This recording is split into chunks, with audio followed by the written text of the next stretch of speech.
Well, hello, everybody. This is Tim Green with Rattle Magazine. Welcome to Rattlecast number 187. Thanks so much for joining me. Today's guest, John W. Evans, is here. He's the author of The Fight Journal, which is our chapbook that came with a spring issue. He'll be here in about 10 minutes, but before we begin, I should say that Rattle's a publication of the Rattle Foundation, a 501c3 nonprofit working to promote the practice of poetry. We've been in continuous publication since 1995 and are unaffiliated with any other organization. We just do it because we love poetry, and I know you do too. That's why you're here listening. And if you're listening, please do click the like button and share, subscribe, ring the bell for notifications. Anything you haven't done yet, please do, because that helps poetry spread around the internet, which is always appreciated. That's all we're trying to do here is get more people promoting the practice of poetry, and you spread poems as much as we can. So do your part and share and like and click things, because that's how the algorithms know that you like it, and then they share it to more people, and then more people get more poetry in their lives, and the whole world is a better place, and all you have to do is click stuff. So go ahead. Now we're going to start out, as we always do, with the Sunday news poem, or news poem poet, I guess you'd say. And here she is, Alison Davis, back again, who was here just a couple months ago. Hey, Alison, how you doing? Hello. In this moment, all is well. Thanks so much, Tim, for having me. That's great. Yeah, so you got out of the airport. I know that. I did. And now, and so you have a new poem this week, which was just one of those. It was sort of an enigmatic poem that just made me sort of think and reread, and I enjoyed rereading it a whole bunch of times to the point where I was like, well, this is a poem I want to share with everybody this week. So tell us a little bit about how the poem came to be, and you know, the new story that inspired it. It's true that this poem is more enigmatic than the types of poems I normally write. Usually I have a lot more narrative or kind of imagist style, but this one I was really playing with the unknown, because that was part of the news story, that these mysterious things in the sky and people didn't know what they were, and streaks of light, and coming up with all sorts of stories about what they could possibly be. So I decided to also go into that place of making up stories, although I work just kind of with one image or one imagination at a time, and tried to actually not create a story. So the poem itself, in the writing process, I was inspired by a prompt in Tony Hoagland's book, The Art of Voice. And I let myself really just try to go into the most imaginative, the least propositional content that I could think of for the moment. And it ended up feeling so different to write this kind of poem, and to be playful and not try to prove anything, not try to demonstrate anything, but actually really be deep in my imagination. So I loved the chance to do that. Yeah, very cool. Well, let's hear it. Then we'll talk a little bit more about it. Mystery Light. Why don't you go ahead and read it? Sure.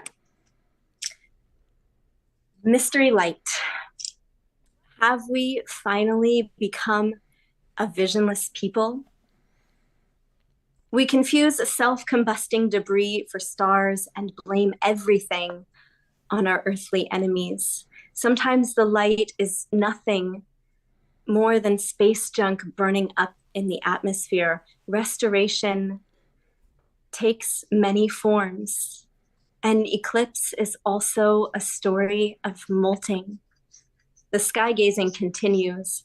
Sometimes the visitors tell stories of coyotes and votives and sobriety, whose light is the same as its ugliness.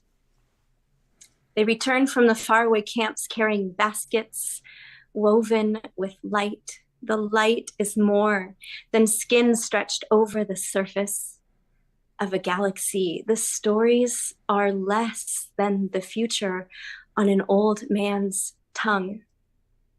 The earth is a house of stories and light. Yeah, thanks so much. That was Mystery Light, once again, by Alison Davis. And the thing that just stands out most, well, two things. There's the way that the lines leap from one to another. Like there's a sort of a disconnected, there's just like these huge gaps that you jump between one sentence to another sentence. And you mentioned at the bottom of the poem, you thanked a friend for helping with the first read, Iman Hassan. So what was the poem like? How did it come out in the first draft of it? And then how different was this? So it makes me wonder. Yeah. So I was playing around with this poem prompt, And I have a student I'm helping. He's a senior in high school for a senior project. I'm helping him write a book of poetry. And I had pinned him as this abstract kind of poet, and I was forcing him to do all these image-based prompts. And then I read actually all of his drafts, and he was so much more than what I had pegged him to be. So I was like, I want to go right into these big assertions. I don't need to make you delay on images anymore. Let's blow the whole thing open. So I had written this poem, and I sent it to another person who's been in this writing group with us, Iman. And she said that there was the middle line of the poem. She said it's kind of like an axis. And so she flipped the order. And so that initially the visionless people was the last line, and the earth is the earth is a house of stories and light was the first line. And once she flipped it, and I could see it had a totally different feeling when it ended in this open place.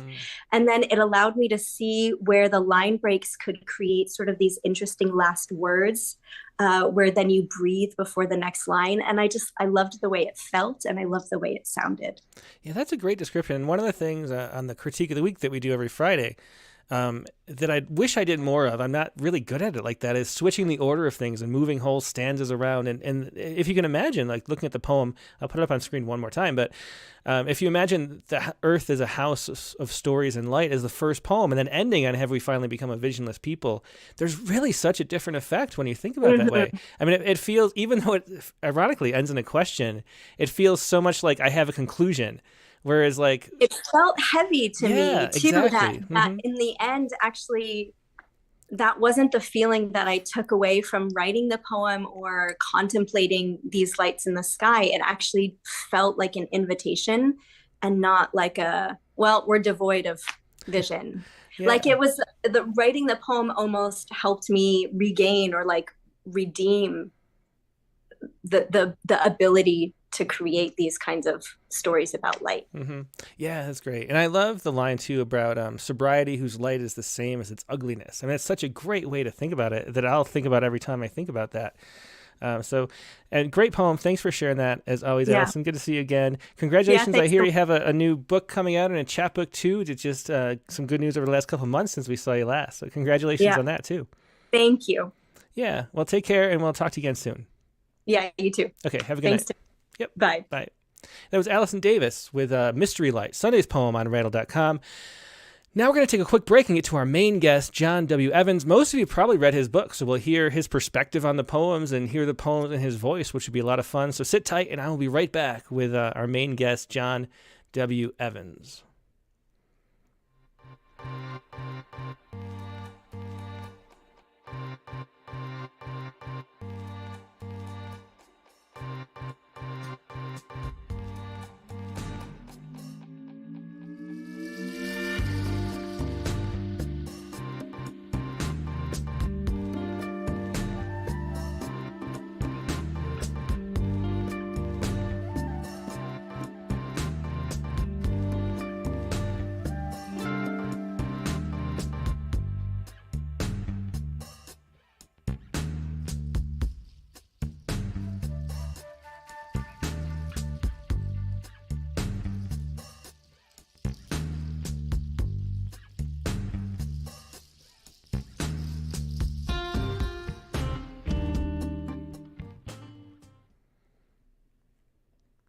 And we're back. Thanks for your patience.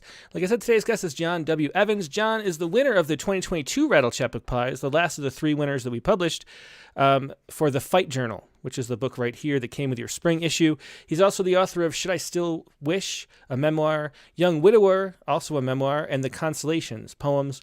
His books have won prizes, including the Peace Corps Writers Book Prize, a ForeWord Reviews Book Prize, the River Teeth Book Prize, the Sawtooth Poetry Prize, and the Trio Award.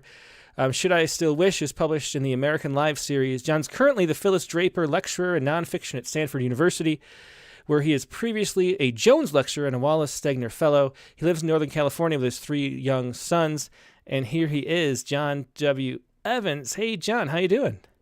I'm doing great. Thanks so much for having me on. Yeah, thanks so much. It's really fascinating, especially as this is the time of the year I'm reading the chapbooks for next year. And so, thinking back to the time where we read your book for the first time, and then, putting the book all together, and then having it here and meeting you actually in the flesh for the first time, or the modern facsimile anyway, it's really neat to see you. So thanks for joining us.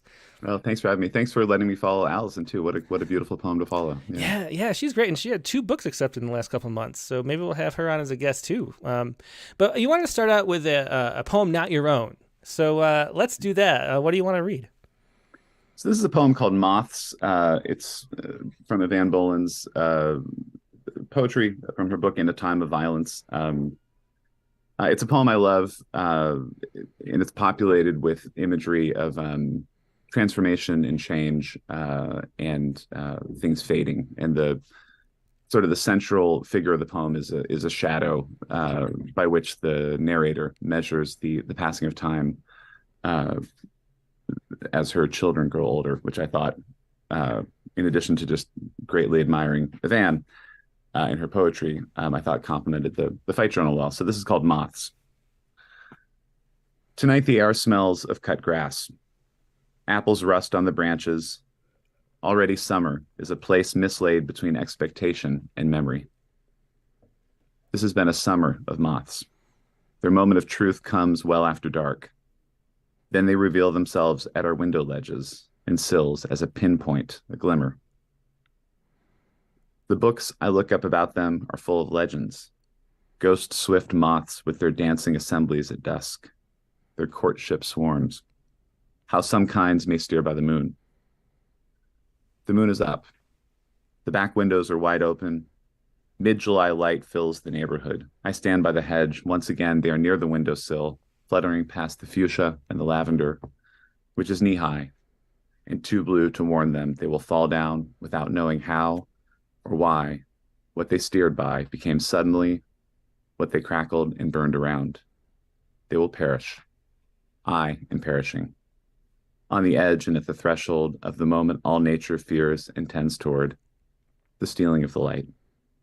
Ingenious facsimile. And the kitchen bulb, which beckons them, makes my child's shadow longer than my own.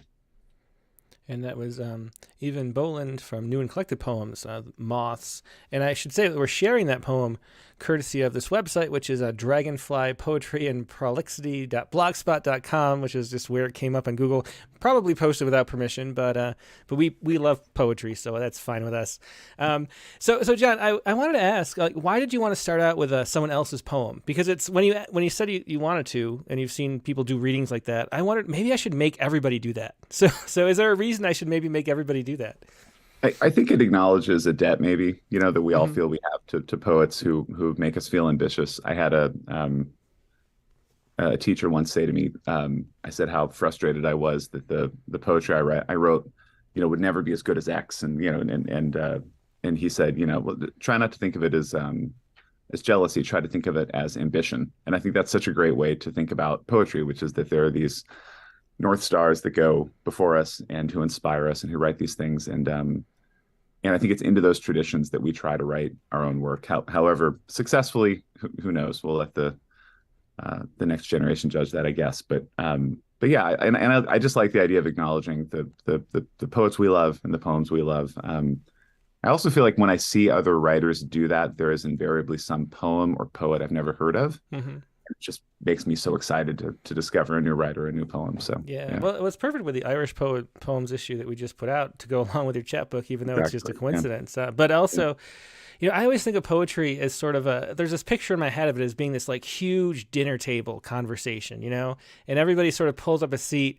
and is, trying to participate in this like grand dialogue of like human being that we talk about through poetry. And so having other people's poems included is really a helpful thing, I think. But let's do one of your poems. So how do you want to start out? I think in that analogy, I always feel like I'm sitting at the kids' table, like I'm right next to the main table, but I'll soon I'll be invited up, Well, I don't know. I mean, you won the Rattle chapbook prize, so. Well, that's true. Maybe maybe they slide the chair out a little bit for you then. That's great. Well, should I just start with the first poem in the collection? Yeah. And it's such an interesting book because it centers around this long poem, but the poems that surround it are unique and interesting too in their own ways that are very different from the main central poem. So it's a fun way to start the book. I love the structure. You asked if I thought maybe we should only do the long poem. Do you remember that? Yeah, I do. And I love the way it's framed by these two other poems too. So let's do the first poem, Fight, to start with. Yeah. Yeah. So this is called Fight. Pick up, I said, and talk to me, you said. Come home and talk to me, I said. Not until we can talk, you said. What? I said. Like fucking human beings, you said. I won't talk to you, I said, until you come home, you said. I won't call back, I said. Then don't, you said. I can't come home until we talk, you said. Who does this? I said. Talk to me, I said. No one does this, you said. Someone is doing it, you said, right now. You said, people don't. You said, act like this. I said, I'm trying to talk to you. I said, just come home. I said, can't we talk? You said, come home first. I said, I left home. You said, so we can talk. You said, no one talks. You said, not like this. I said, just talk to me. I said, I am. I said, talking to you. You said, what did I just say? I said, it matters how you say it. You said, this is how I said it. I said, pick up. You said, come home. Yeah, that's a beautiful poem, capturing that feeling of a marital fight, which is, of course, what the book's about. And as Gwendolyn Soper says, I love the repetition of "said," "you said," and it really does. That becomes sort of a litany, and a way of the way we think of our relationships too. Maybe is like a series of things we've said, not even to each other, but almost at each other. And so a really great way to start out the book. I wanted to ask, because you had so much success in creative nonfiction. You have the two books are memoirs. They've won so many awards and, are well, received and have good press runs and all that stuff. Why did you choose to do this, cover this topic in poems instead of prose? I never thought I would write a poem again after I wrote the second memoir, especially. I had been on a run of writing prose for probably 6 or 7 years at that point. And I tried to write some of this initially as prose. I had dinner with a friend who made the point. They said, if you write a third memoir, you'll have the exact same number of memoirs as Winston Churchill. And so I thought, well, okay, maybe a third memoir is premature. But to be more serious about it,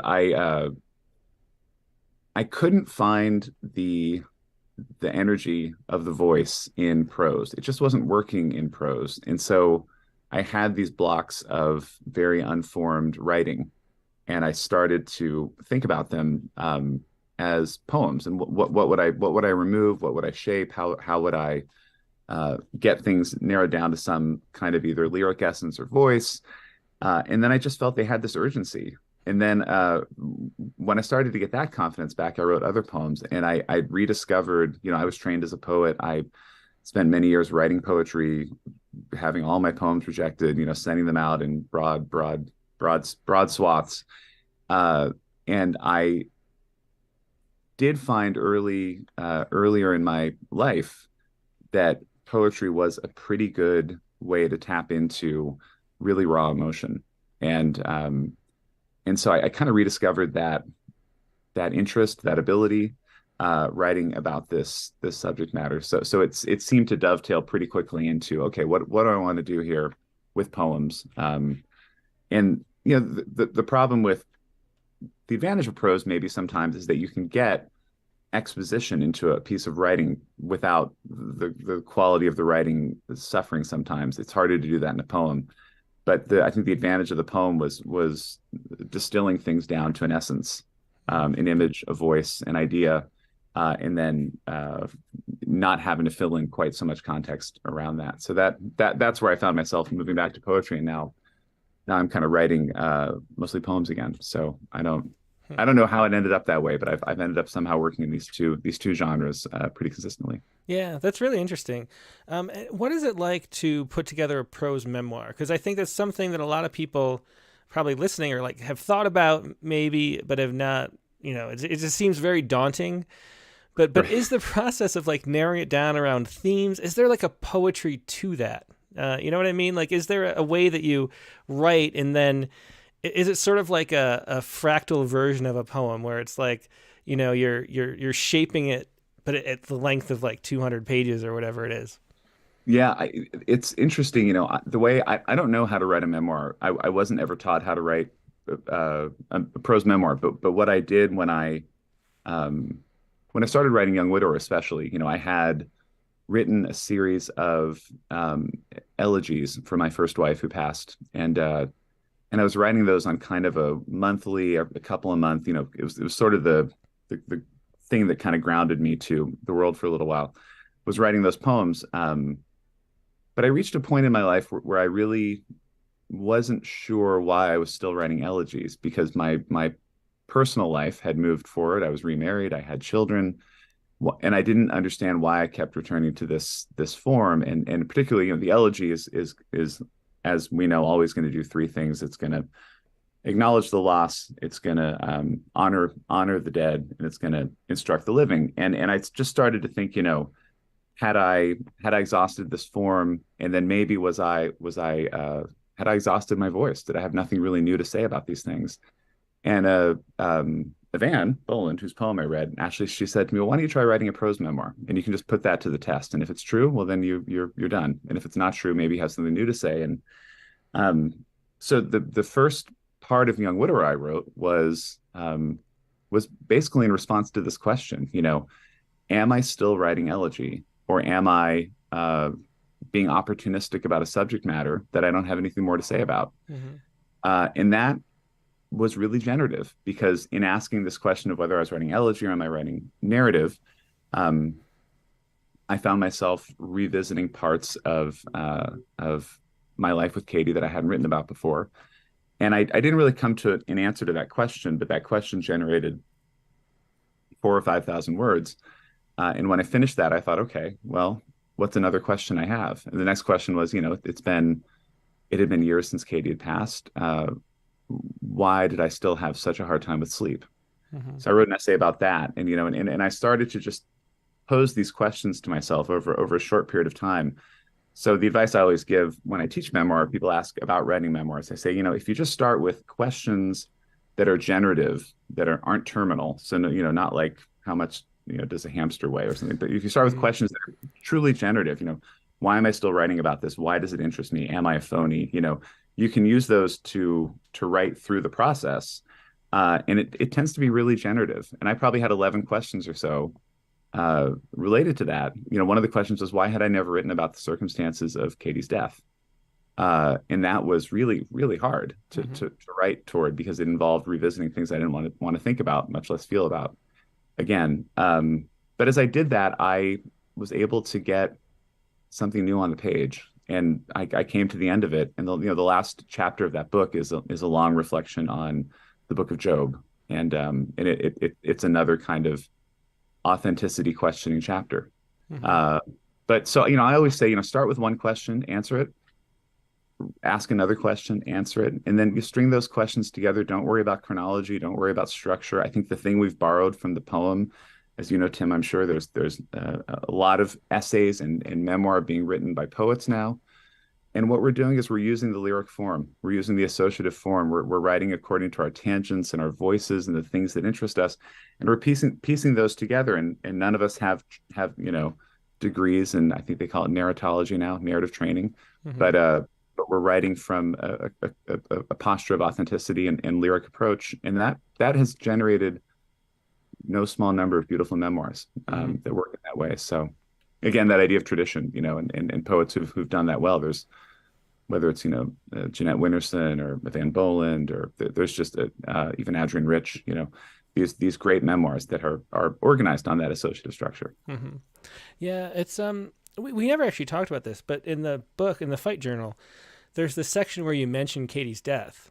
And, just for everybody who doesn't know, she was mauled to death by a bear while hiking. And there is this, and so I thought a lot about that, actually, because there's a way that story, it's almost like it's like a double take moment when you get to it. You're like, wait, what? Is he literal about that? And then you realize that it's true, looking up and Googling. And then I was thinking, like, should we delete that from the thing so it doesn't distract from the content of the book? Right. Or do we expand on it more so people know, for sure what you're talking about? We don't have that like double take thing.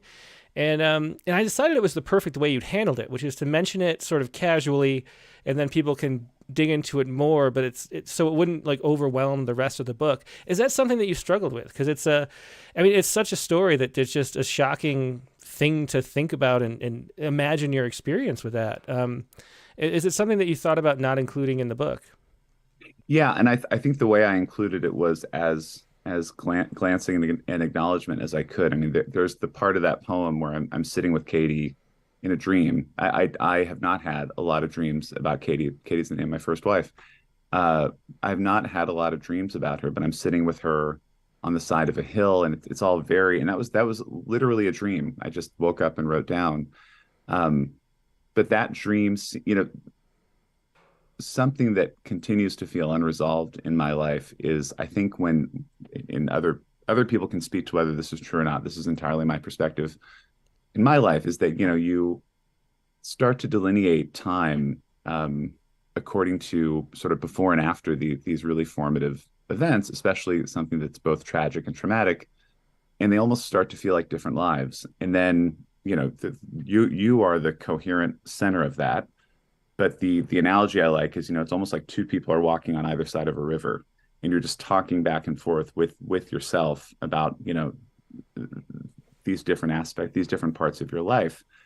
And I feel like I'm always sort of in conversation with, if I acknowledge Katie's death and really spend time with her memory, which I do quite a fair amount, am I not really staying present in this life? But then, of course, if I'm staying present in this life, am I not honoring her memory and respecting her memory? And so that literally comes up in the poem, where I have this dream, and then I realize where the dream is set, of course. And then, that seemed like the right way to acknowledge the circumstances of her death and the moment of her death, which is, I think, in some ways, probably fundamental to how the second marriage succeeded and failed.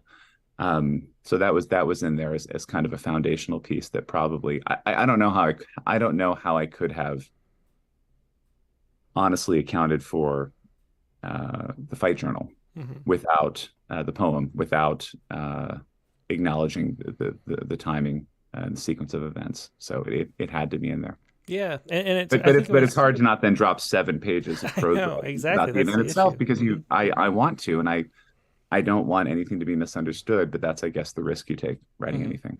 Yeah, well, I spent a lot of time, I spent like a week or so, you're just thinking about that. Like every time I look at the book, I'd think like, do I suggest something different or do not? And I read more about what happened and what the memoirs were about and I think this is the best way to handle it, because it was important to acknowledge it. That's a really significant piece of the second marriage that we're writing about. Yeah. And so, so I think you handled it perfectly, but it took me a long time to figure out you were right, I guess we should say. Oh, well, thank you. Your agreement helps.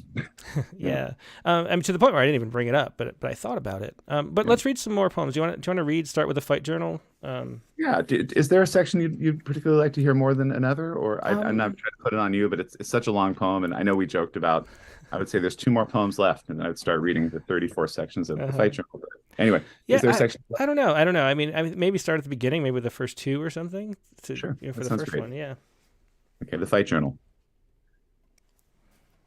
The psychiatrist listens and then says, I'm handling things about as well as anyone in my situation could.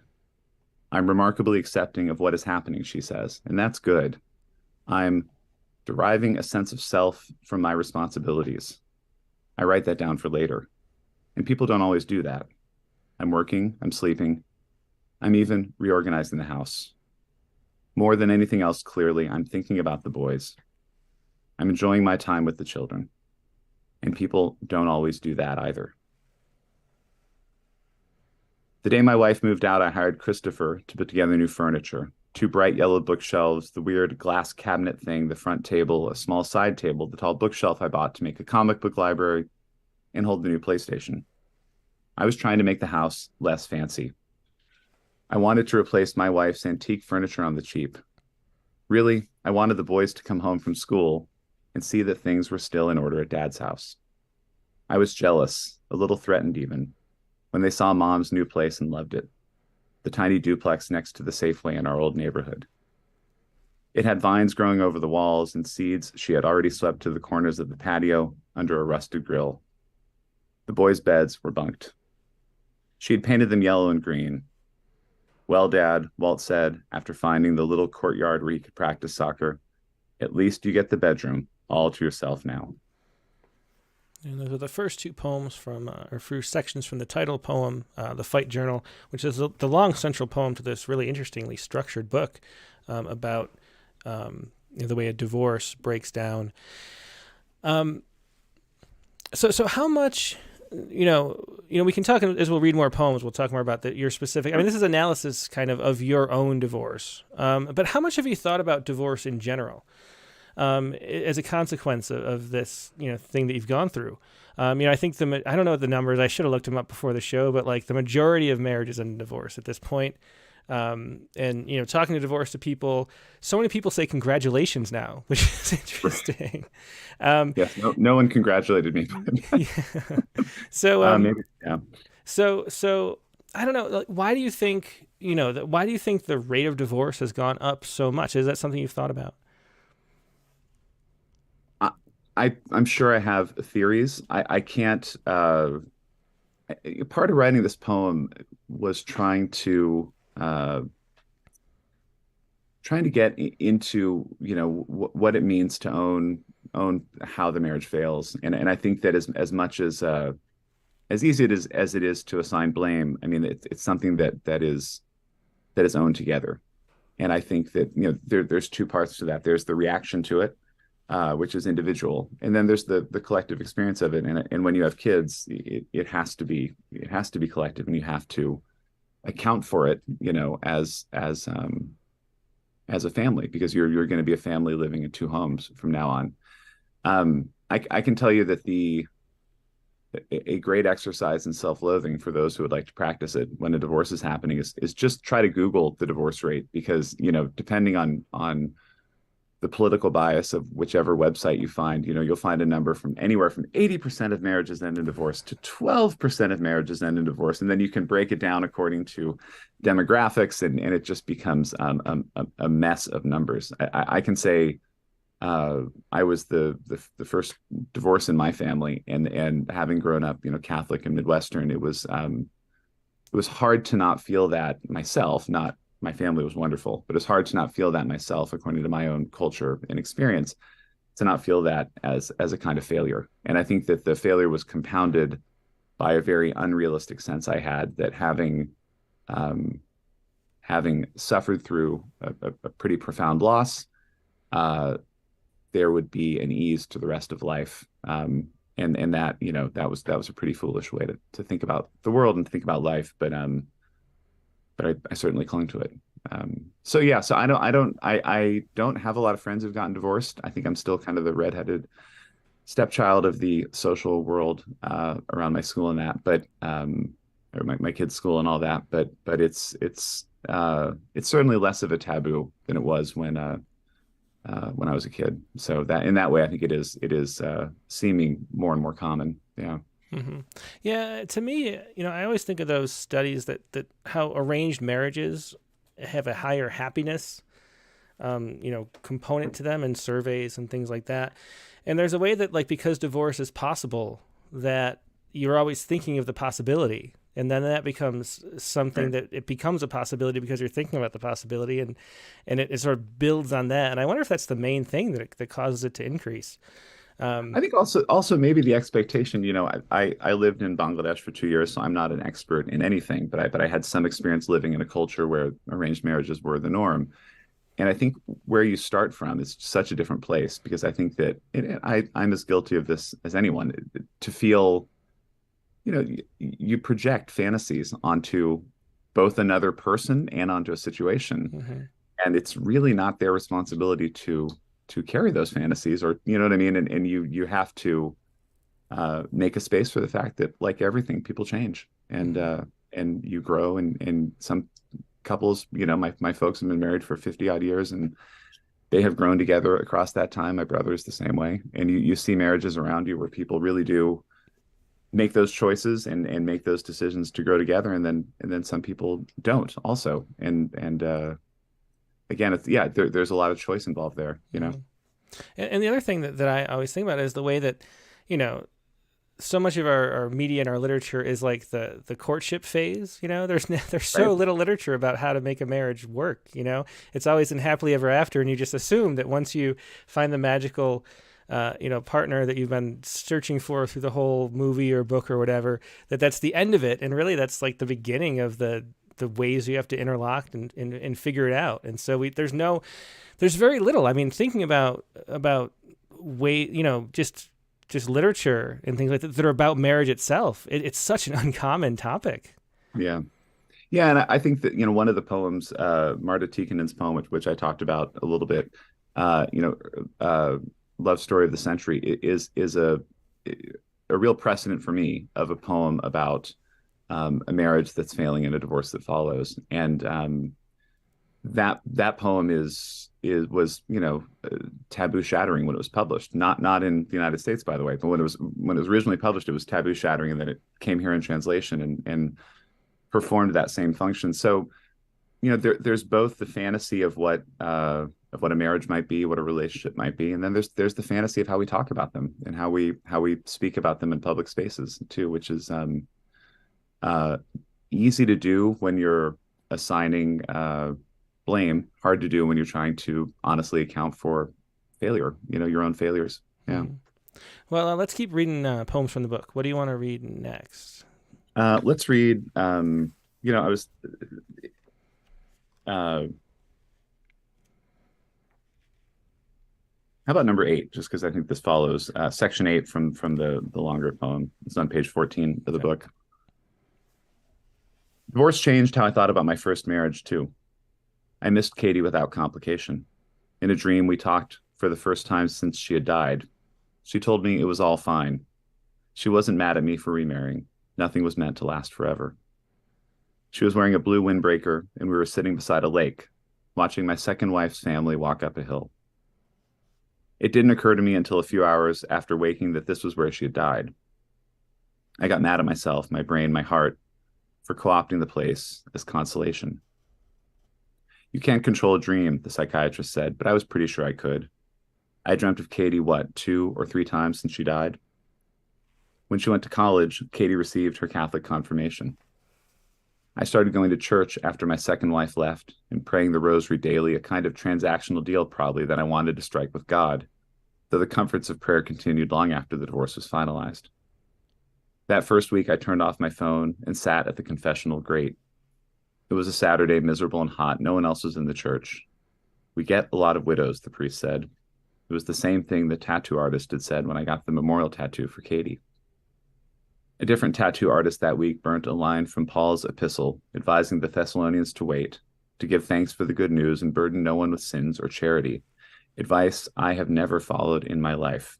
Onto my chest, then took a photo for his book, and a few months after that, he carved next to it a tree my niece had sketched on a piece of wrapping paper to celebrate our first Christmas together since Katie's death. Maybe I'll read the next section too. Is that good? Yeah, sure. Go ahead. Yeah. It's true. I was incredibly pushy and clingy. I had to talk about everything all the time. Sometimes, most of the time, I had no idea who I was, unless I was her husband, a father, a real family man who tells stories and watches excellent television shows with his wife after the kids go to bed. It was all a package. She hated her part. She wanted the divorce to be done before the school year began, and she got mad, really mad, that I hadn't acted cruelly, I think, because she wanted to have a big fight right away at the start of summer so that everyone would see how hard it was for her, so that she would have no choice but to leave. She had packed a bag in the car on the advice of a lawyer or friend who said, "You never know how men are going to act when they feel threatened. Better safe than sorry." Most of her friends knew about the divorce before I did. She said she had decided it all at once. It had come like a revelation. I don't have to put up with this shit anymore. Which meant, I realized much later, that however we talked most every night about what could be changed and what couldn't, however she felt like she was drowning in quicksand and had gotten to the edge of the pit so that she could breathe free if she only got away. That this was her one chance to get away. If she didn't do it now, she would never live her one true life. Her words, not mine. She had wanted to do yoga in Costa Rica and travel with friends to Palm Springs. I said, then do it. Today, this week. She said, I was missing the point. I only understood much later was what she meant. With me, none of it would happen. She would never be happy. She had worked this out all at once, and during all of the years we were married. And there was another section from the Fight Journal, the central poem from the chapbook that won the 2022 Rattle Chapbook Prize from John W. Evans. So since you were, you wrote Memoir, it made me wonder about the Fight Journal poem. If it came from an actual journal and then was constructed into a poem, it seems like it could be, because it has that really honest, I'm only talking to myself journal feel. And did it come from prose, and how did you shape it into a poem, if so? Incredibly, my own journal writing is much whinier than this. I know it's hard to believe, Tim, but it's much whinier and more self-pitying, and it has a lot of exclamation points and capital letters. No, I didn't write it as it's not a real journal.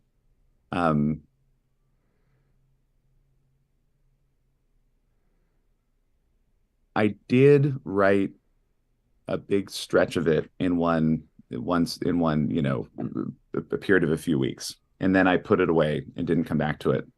But then I came back to it probably a year later or so, when I had kind of a new idea that I hadn't thought about in a while, and I sort of added that as a section. And then I started to think about how to make it cohere, and the lines were long and short, and the delineation was completely irregular. There was no consistency to it, and I kept thinking, I think I said earlier, poems that make us feel jealous because they're so good, poems that make us feel ambitious. Adrian Rich's From an Old House in America was a poem I read, I think, in college, that just stuck with me forever. I took a copy of it with me to the Peace Corps. I had it in every apartment I lived in. And it was, it's a deceptively simple poem that happens in couplets over several pages. And the numbering of the sections is pretty, I don't want to say arbitrary, but I'll just say kind of arbitrary how she numbers the sections. They don't even end with sentences. Sometimes the sections go across, sentences go across the sections. And I started to use that principle, this I want to be Adrian Rich, impulse, to start to organize it. And as I did that, and I started to think in, loosely in couplets, the poem just like a big block of marble. I just started carving off little pieces of marble here and there, and a hand appeared, and a forehead appeared, and a foot appeared, and it just started to take shape in a really interesting way. And as I did that, kind of the central idea of the poem, the central understanding in my mind came forward. And I thought for the first time, and it's later in the poem, but I thought for the first time, I understand why I'm writing this. And oh my gosh, I've figured something out about life, which makes it sound like all poetry has to be functional. I don't believe that at all. But I do really like when I write something that helps me to understand a question I don't know the answer to, an idea that I'm intimidated by. That really happened with this experience. And I thought that was kind of wonderful. And then once I had that idea, then it was a matter of, where does the poem begin? Where does it end? So I don't know if I answered your question, but no, it didn't come from a journal, but it did come from kind of a block of prose that I then started to think about more and more as a poem. And then I also kind of had this feeling a little bit like, no one's ever going to publish this because it's long, and I was so grateful that you did, but I thought this will never find a home because it's long, and it probably sounds a little bit like prose, and it goes on quite a lot. And I felt really fortunate that it found a home in the chapbook, because I don't know how it could have ever found a home anywhere else. Yeah, it's the perfect use of a chapbook as a form. I think it's like the perfect length for it, and I think the it's interesting, the musicality and the way it moves around in the other poems outside of the Fight Journal poem. I'm reminded of, I think it might be a Vonnegut novel where there's someone who does like abstract impressionism with like cheap paint or something. and it's just like a nothing but one color that they got from like Sherwin-Williams. But then underneath is this like elaborate, like secretly is this elaborate mural that's like super intricate and realistic, and nobody in the world could paint it. And that's sort of what gives permission for the simplicity of the other thing too, that the skill was there and then ignored for the rest of the painting. I might be just butchering that memory from some other book. That's like that image on the cover of Dennis Johnson's collected poems. It's the I'm going to get the title wrong, but it's outsider art. It's this guy who worked at an assembly factory, I believe, at a Ford assembly factory in Michigan, who just built this beautiful room-sized piece that was just constructed from ordinary materials, but it's absolutely magnificent when you look at it. Mm-hmm.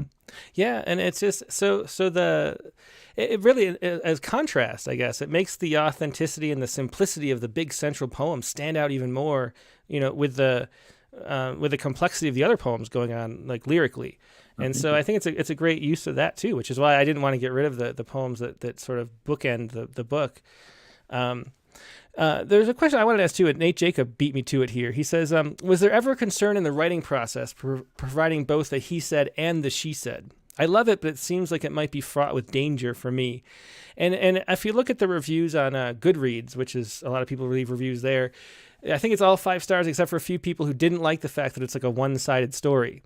And I mean, to me, that it's a one-sided story is baked in. Even if you had a she said, it would be one-sided. It would just be a fake one side. So that was never an issue for me. But I wonder how much you thought about that, about how you were only presenting one side, and your ex-wife will probably read this book. It's all over the place, and and what do you think of that, about only presenting one side of the story? I'm sympathetic to the criticism. I mean, it's a reasonable criticism. I hear it, and I don't want to oppose someone who has carefully read the book and had a thoughtful take on it.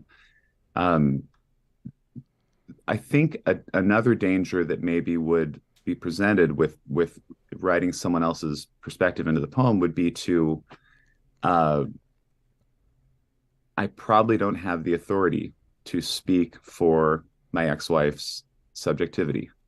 And if I were to, come in and say, this is how she felt beyond things that she said to me, or things that were said out loud, I mean, which is in the poem, you'll note, I am careful to only ever cite things that I heard said out loud or things that I imagine. And I acknowledge that I'm imagining them or creating them in my own mind, but I wouldn't want to impose onto her subject, it's like, I don't want to mansplain her perspective on the divorce. That seems like a cardinal error. And I think also, just one of my favorite poems is Browning's Fra Lippo Lippi, which is a deeply, deeply subjective monologue about a marriage and the role that religion plays in an artist's life.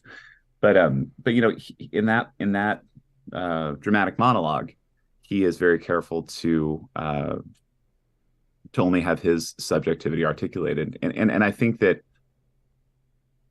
probably the through line to all of that is that when we start to say, I know what someone else is thinking, I know what someone else is feeling, we run the risk of writing fiction, because we don't have a window into someone else's brain.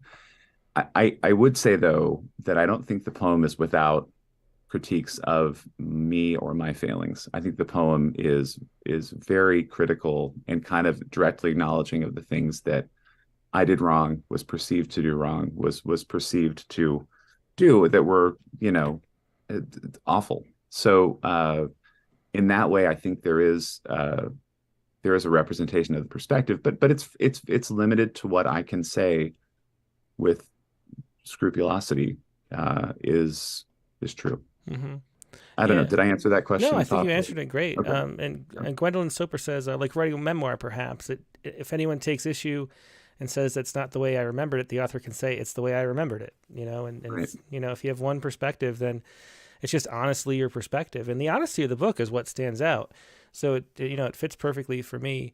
Let's do another poem from that long sequence. Sure. Let's do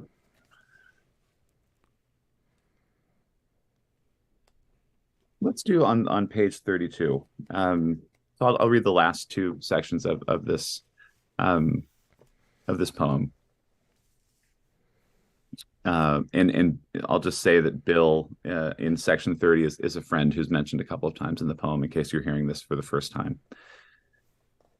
11 years ago, we married. Soon it will be 12, 15, 50. It was always a kind of time I marked in error as achievement. I dated a woman after that, and then another woman. The time came when I did not think at all that I had lost something, or that something continued in my heart beyond my boys. That gift no other life could have brought me anywhere else, which would not be this life in which I grieved the loss and grieved again. I felt this way after my first wife died, eager for consolation, and perhaps my second marriage was the consolation I sought, in excess of what I'd lost the first time. A consolation that ended without grief, an ex-wife alive in the world who would not compete for my affections, who wanted our marriage to end when it did. I prayed to let that go too, or tried to let go. A boy in the small, playful body of a man, 3 boys in fact, already becoming men, who would learn to love too with imperfection, but clear of any buoyant sense the world owed them something else, or owed it to them for all of a life. Bill called right after the divorce. Your first book, he said, was Young Widower. The second was Should I Still Wish? Maybe you should just call the next one Nope. I'm against epiphanies, but I'm still working like hell to find one. So that's why Mommy was sleeping in the guest room, Walt said finally, as I carried him back downstairs from his bedroom. Yeah, bud, I said. That was it. And that's the last section of the central poem, The Fight Journal. Where was it? I want to read the actual question. Deborah T. asks, says the Fight Journal ended up being functional, you said. What did you learn from writing it? It was a good question. The poem expresses it all, but if I were to try to distill it and be reasonable, I think I say this earlier in the poem. I think that the functional lesson might have been that very quickly after I was widowed, I fell into a magical kind of love with an old friend who became my second wife, and I think that she was very rightly moved by the idea that she could save an old friend. And I was probably very eager for life to move on and to be saved. And I think that we both went as fast and as hard as we could at something we wanted, which was this idyllic life together. And I think we, maybe achieved it for a while, but the fantasy might have exceeded the reality. There was there was a TV show I was watching recently, Party Down, the new season of Party Down, of all shows. But in it, someone accounts for the divorce by saying, our marriage was like a fairy tale. And then they say, because it was a fairy tale, it wasn't real. Yeah. And I think that, there are worse errors to commit in life. But I think we both were really seduced by the magical quality of what it would mean to marry. And we were incredibly fortunate to have the amazing 3 boys we have and love together. But that fantasy might have exceeded reality in some ways that were kind of fundamental to being alive. Mm-hmm. Yeah, really well put. And was it in the process of writing the poem that you discovered that? Or do you think it was like your own thoughts surrounding it? Yeah. No, it was in the process of revisiting the poem a year or so before I sent it to you. That I had that thought while looking at it. And I don't, I think, again, I have to be careful. This isn't journalism. This isn't a deposition. This isn't a formal record. But I do think sometimes you write something down on the page and it's so much smarter and more insightful than anything you say in conversation or think to yourself or write in a journal.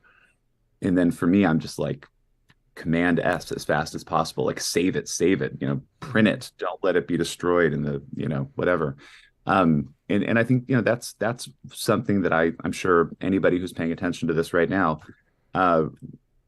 can empathize with, can recognize, which is when you write something and you go, oh my gosh, I would never have had this exact thought unless I had written this exact series of words in the way I did. And that is something I chase in writing and very rarely ever grasp. But in this moment, I think I did. And it really locked into place an understanding for me that felt, it was not blamey, it was not judgy, it was not mean, it was not score settling, but it was very true. Mm-hmm.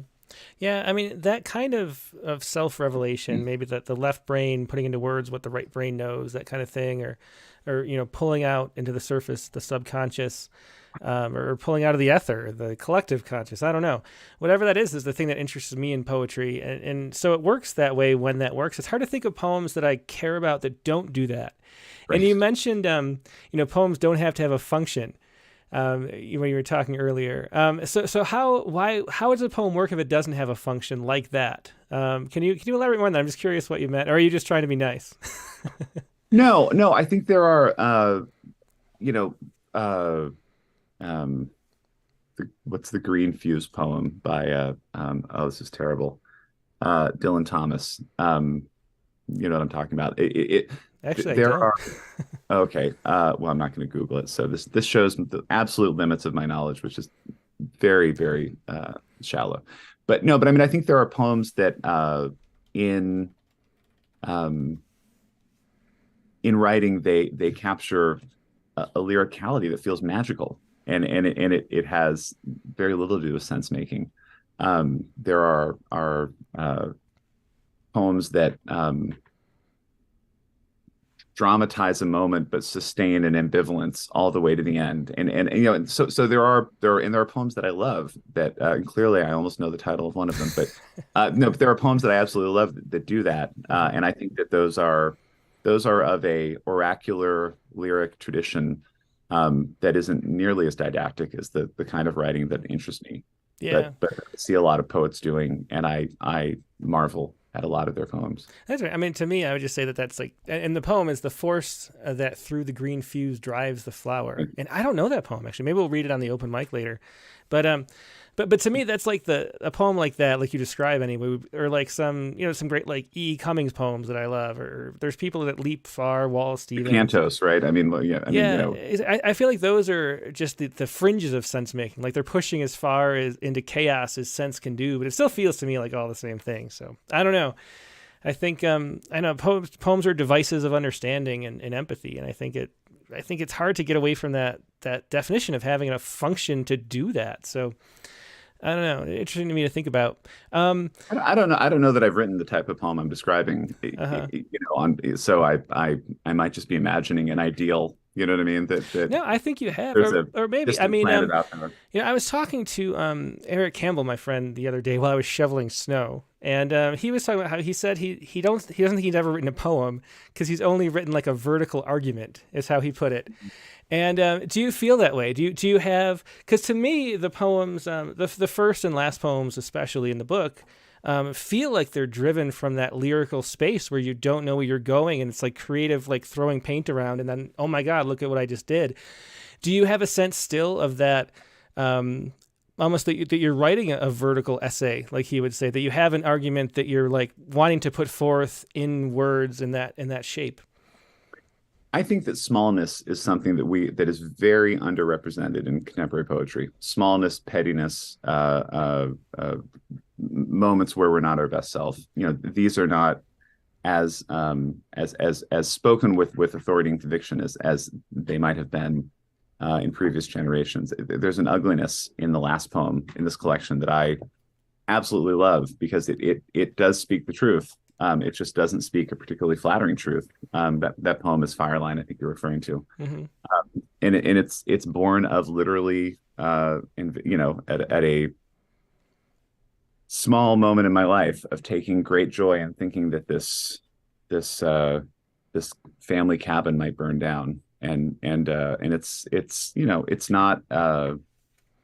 it's not flattering, but it's very true. And I think the truth that it articulates, sort of like the first poem, there's a truth to it. There's a truth to the ugliness that shouldn't be suppressed or sand it off so that I come across as, a great guy or something like that. And so both of those poems were hard to write because they touched on complicated emotions.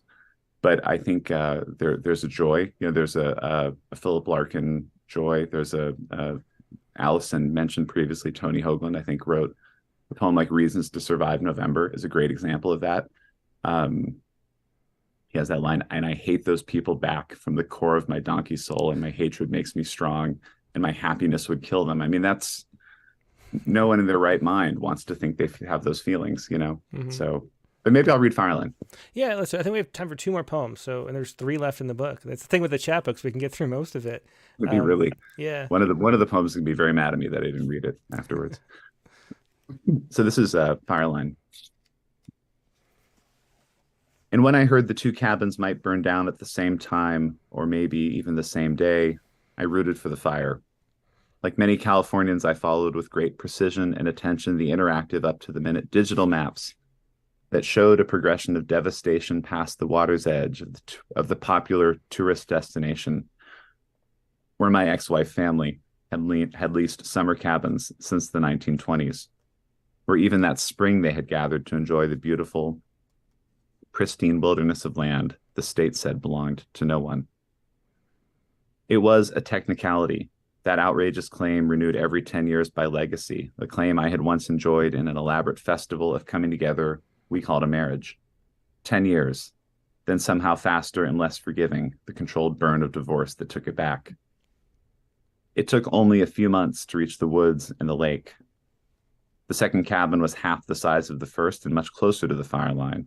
All it had to do was catch one spark near the composting toilet, and the surrounding cabins would tremble.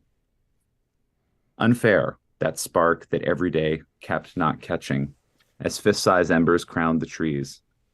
It was the old growth. I knew they'd fight the hardest. I had fought against it for years, the impossibility we might still love each other. We might reclaim together the things she did not want me to have. So I imagined it myself. Every day the fire took a little more. Great-grandma Pummy's game trophies, Uncle Chum's Turkish rugs, Puck's first editions, all swept up into the pyrocumulus and out across state line with every last remnant of these families and what they cherished. But the redwood decks and lead glass windows, the rock falls and surrounding acres of old-growth forest hung in, as sturdy as my dog's chin on my knee. He watched me watch the screen. When it was time to walk, the sky had changed to orange, then blue. Then the wind shifted, capricious and weary of the granite. The people returned. Their cabins were there. In the city around the lake, bears had broken in and filled their bellies with syrup and thawed steaks. In early hibernation, a carcass every few yards stuck in the mud with singed or infected paws. Who is left to love what is gone if it belongs to no one else? Who dares warm his hands over the ash or rub his chest with the spite-tongued black, murmuring, "Mine, still mine. You do not belong to someone else." And that was Fireline from the Fight Journal. So, you're obviously someone who's very thoughtful and introspective, and you've been through this divorce now, and so many people listening are gonna be going through it for the first time, haven't yet, or so. Do you have any advice for how to deal with it, how to make it work as fruitfully as possible given the circumstances? Gosh,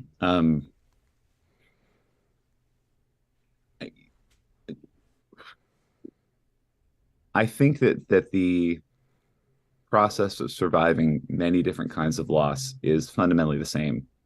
You lean on the people who love you, and the people who love you step forward and take care of you. My parents, who I mentioned in the acknowledgments, were tremendous resources to me emotionally. Friends. My great uncle, second cousin, I don't know, somebody distant in the family had a line that I thought was so great, which is, he called it the pit.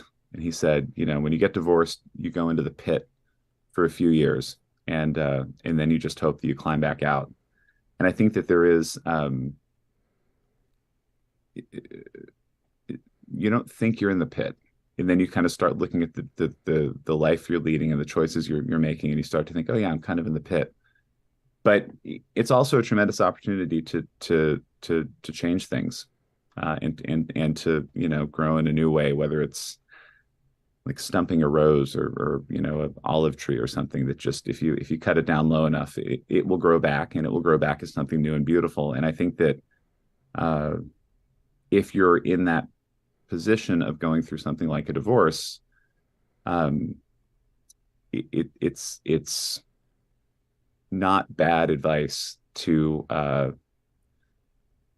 practice the simplest forms of self-care, and to try to accumulate those into whatever your new life is going to be. I mean, for me, it was gardening.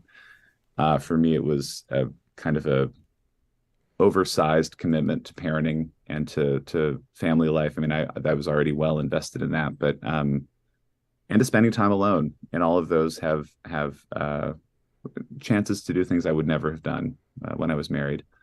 Probably why I got divorced, but still things that are good opportunities. So it's like that Rahm Emanuel line, like don't ever, you know, let a crisis go to waste. And it sounds cavalier and it sounds glib, but I do think there's a tremendous amount of meaning in taking stock and saying, whatever this is, it's going to be something different.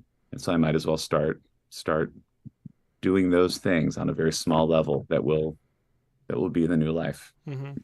Baseball, you know, with a pennant up in your bedroom. I don't know, but yeah, it's like these little things that over time become very meaningful, and then you're suddenly whoever you are next.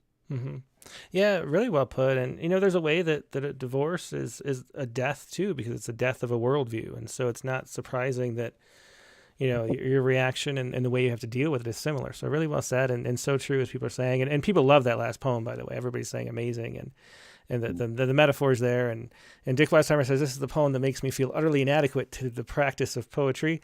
He's the guest next week, so hopefully not. Gosh, but we want to finish out with one last poem, and we have like two left, I think. Which one do you want to close out with? Oh man, well, gee, I like them both. I'm going to read Lake Phil, because Okay. that was that one might be a little more heartfelt, a little less glib. You know, the thing you just said was interesting. I'm sorry to pause. But I'll say this: it's the death of a worldview is so correct, and it's I denied that reality for quite a long time.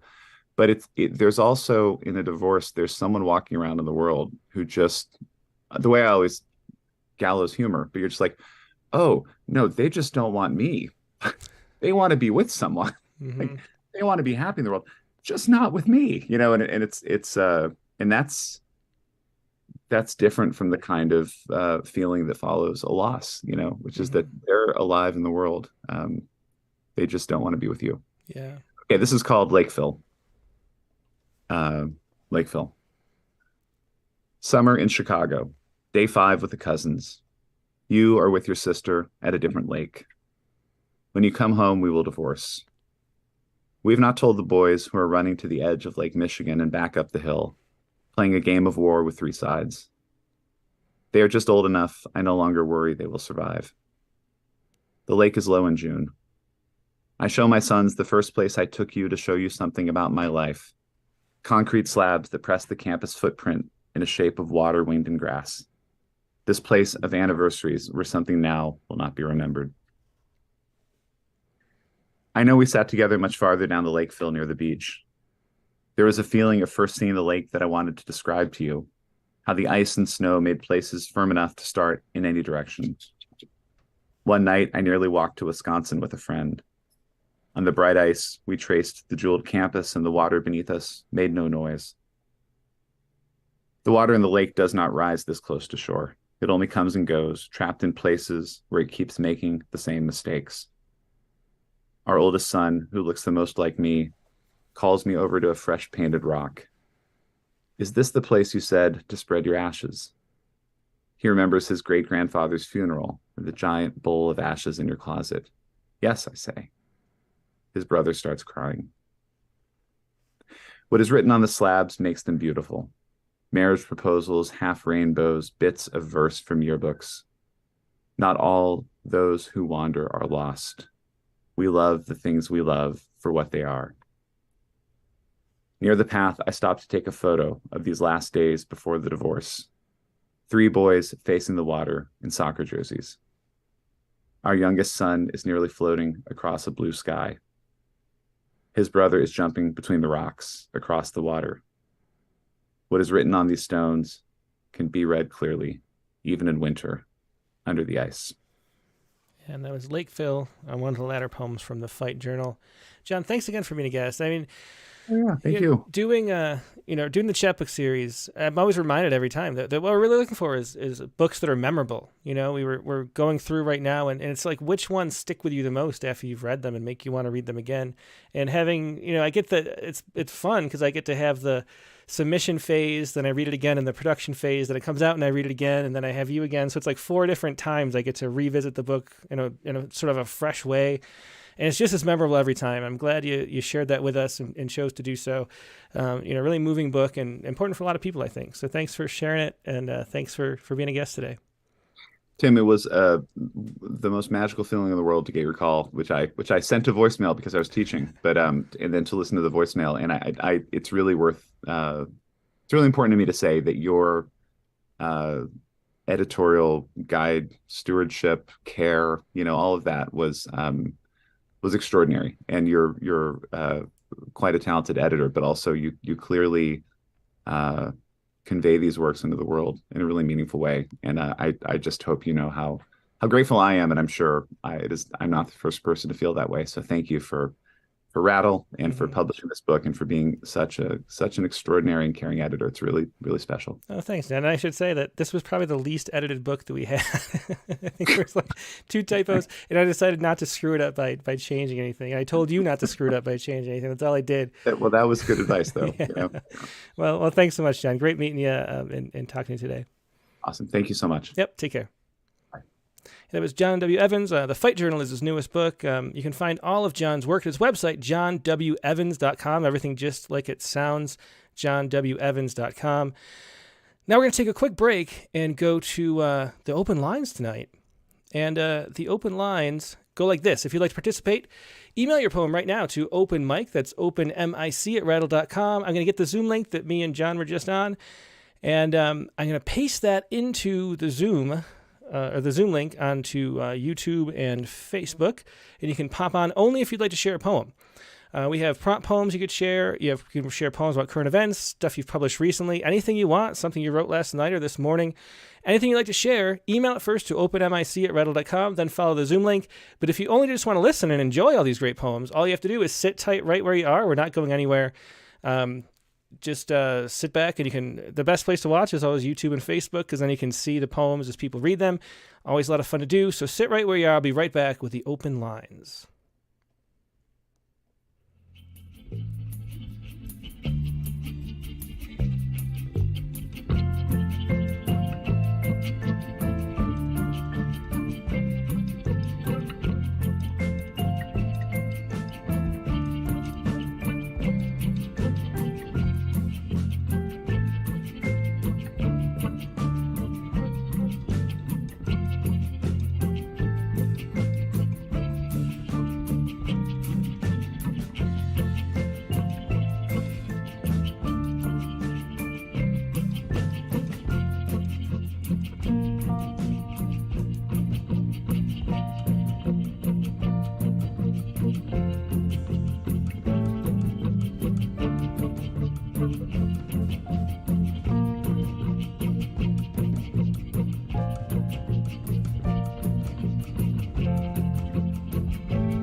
And we're back. Thanks for waiting. Now, the prompt for this week it was based on Rachel Custer's book, or just inspired by Rachel Custer's book, which it had so many persona poems, that book, Flatback Sally Country. And so we thought we'd do some persona poems, but it was the second week in a row for persona. So what we thought we'd do is personify a place where you've lived as if it were a character sketch of a real person. So that was the prompt for this week. Personify a place where you've lived as if it were a character sketch of a real person. I guess I should show that as we talk about it. So my prompt, I live in Wrightwood, California, which is interesting in a few ways. It's in the woods, and it's right in the middle of Los Angeles at the same time. I mean, it's like 30 miles as the crow flies from LA, but we're also in the middle of the Angeles National Forest, and it's like you could hike for days and not reach civilization. And it's also interesting because the PCT comes right through here with all those hikers. If you watch Into the Wild, the Cheryl Strayed book, that is the PCT, which is right up there. And so I thought I'd personify the town and the interesting way that we approach life here, because we sort of want to be connected and disconnected at the same time, I think, through a hiker. And so here is my poem, Through Hiker. Through Hiker. An old man, or is he young, stumbles down the mountain, nimble though he is. He carries all four needs on his back, nylon tent folded neatly as a parachute, a bar and a bear bag, water flask, and bedroll bouncing. He doesn't need the little town he's headed toward. Isn't there art enough in his eyes? Aren't there poems in the pine cones? The past is a skin that covers every inch of him, softer than the finest dust, invisible as indivisible. But soon his belly will be full of beer, and his ears with the bangings of a local band. He'll head home early, through the shadows of the sycamore, back up the winding ruts of the acorn trail, make his bed on a higher ridge, laying himself on a layer of wood smoke, the stars above and the porch lights far below, equidistant, equally haloed in the haze, equally reachable. So that is my Through Hiker personification poem. Hope you enjoyed that. Let's go first to Nate Jacob, who was the first one in this week. Hey, Nate, how you doing? Well, you were born ready, I think, is a proper way to put that. So thanks for being here, Nate. A long time ago. So what did you do this week? I got a prompt poem. I've been traveling for 2 weeks. I had no intention of writing, but as I sat waiting for my 8-year-old at his dance class, one just kind of fell out of me. So excellent. Let's give it a read. I love the title already. So I grew up in Omaha, Nebraska, and this is a semi-true story. Mostly true. It's called Omaha Ha Ha. Pastor Bob told us in all seriousness that being from the great city of Omaha meant we were only a couple steps away from a really good laugh at any moment. I saw my hometown then for the first time. I lived in Omaha, or as he called it, Omaha Ha Ha. After the third ha, his laughter was real. Suddenly, Omaha was all laughter. Omaha lined the street I lived on, and when I crashed my fresh Bianchi headlong into a basketball pole, Omaha laughed me to shame, though not a soul had seen it. Embarrassment can be like riding a bike. When I went in for the first kiss and Melanie leaned way, way back, Omaha chuffed, then darkened with me, a breathy and chesty silent exhale, cutting through the embarrassment as I ironically extended a hand instead. Last dates can be hard too. Cruel Omaha nearly died laughing, tears streaming from its wide face, as my best pitching performance was rained out in the 6th inning, a scoreless tie never to be finished, and a never really promising career drowned out in a sudden summer deluge. I was done with Omaha then. Omaha laughed all the way to the bank. As soon as I had the chance to go, I fled that city, that laughing city, left it behind, never looked back, rarely returned. But that city had a way of pulling me back, setting the table for me, a near hero's welcome catered by a town I wanted nothing to do with. Leaving is hard. Returning was worse. When my father died, suddenly and too soon, Omaha finally fell silent, reverent. Finally, we were lost, as though the city itself had twisted life's roads and tossed the maps. But we didn't hear any laughter then. Omaha knew its place among us for that week, for those months even. We all can learn. Since then, Omaha has softened, practically sorry for the sins of the past. And now, like two aging has-beens, we can sit around, look back on it all, and laugh together at our own mistakes. Omaha offers no apologies, and I don't ask for one. Pastor Bob taught laughter, taught forgiveness too. Oh, that was excellent. Wonderful poem, Nate. I really love that. Great character sketch of Omaha. Makes me want to almost makes me want to go there anyway. Well, it's flyover country for a reason, but it does a is, good but job. yeah, I've never been. I don't know. Thanks for sharing that. Really great. I love the title too. Thanks. I'm glad you got that out. Thanks a lot. Yep. Take care. So, yeah, that was Nate Jacob with Omaha ha ha. And I love the way that the last ha turns into actual laughter. Let's go next to Carla Schwartz. Hi. Hey, I'm Carla. so happy to be here. Glad to have you. Thank you. And it's such an amazing night so far. And so I took it literally, the prompt to write a persona poem from the perspective of Montreal. And I used some French words that I'll explain in the end, I guess. Is that where you grew up, Montreal? No, I taught at McGill for 3 years, so I lived there. It's one of the places I've lived. Gotcha. Okay, let's see. Montreal. I'm real. Oh, by the way, it's a shape poem, so it's sort of like a city. Okay. I'm real. I'm sleek. I'm hip. I'm chic. I'm cool. I'm hot. I glow. I glide. I skate. I slide, I board, I ride, I bus, I rate, critique, I dance, I hop, I leap, I'm grand ville, I'm street, I'm ruelle, petite, I'm bagel, smoked meat, I'm frite, I'm mountain, marché, jardin botanique, I'm plateau, I'm carré, I'm clean, I'm neat, I'm mean, I'm old, I'm new, I'm young, I have two tongues, I have many, I'm city, I'm country, I'm regal, royal, I'm immigrant, debout, mes bras ouverts, bienvenue. You thank, it's not nothing, I welcome, I'm snow, I'm quiet, I'm loud, I'm festive, I'm jazz, I'm film, musée, je tutoie, toujours, je t'attends, bisous. Beautiful. I wish I knew French, but that is a beautiful way to end that poem. Thanks for sharing that, Carla. So the last word means kisses. I send you kisses. That's great. There's a joke in there that I just want to explain, which is not a real joke, but it's a jeu de mots, which is that if you're from France and somebody says merci, which means thank you, you answer them often de rien, and which means it was nothing.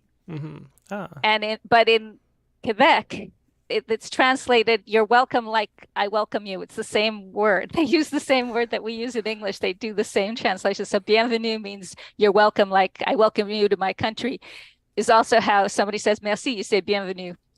And so I put in this joke here about that it's not nothing when somebody says thank you.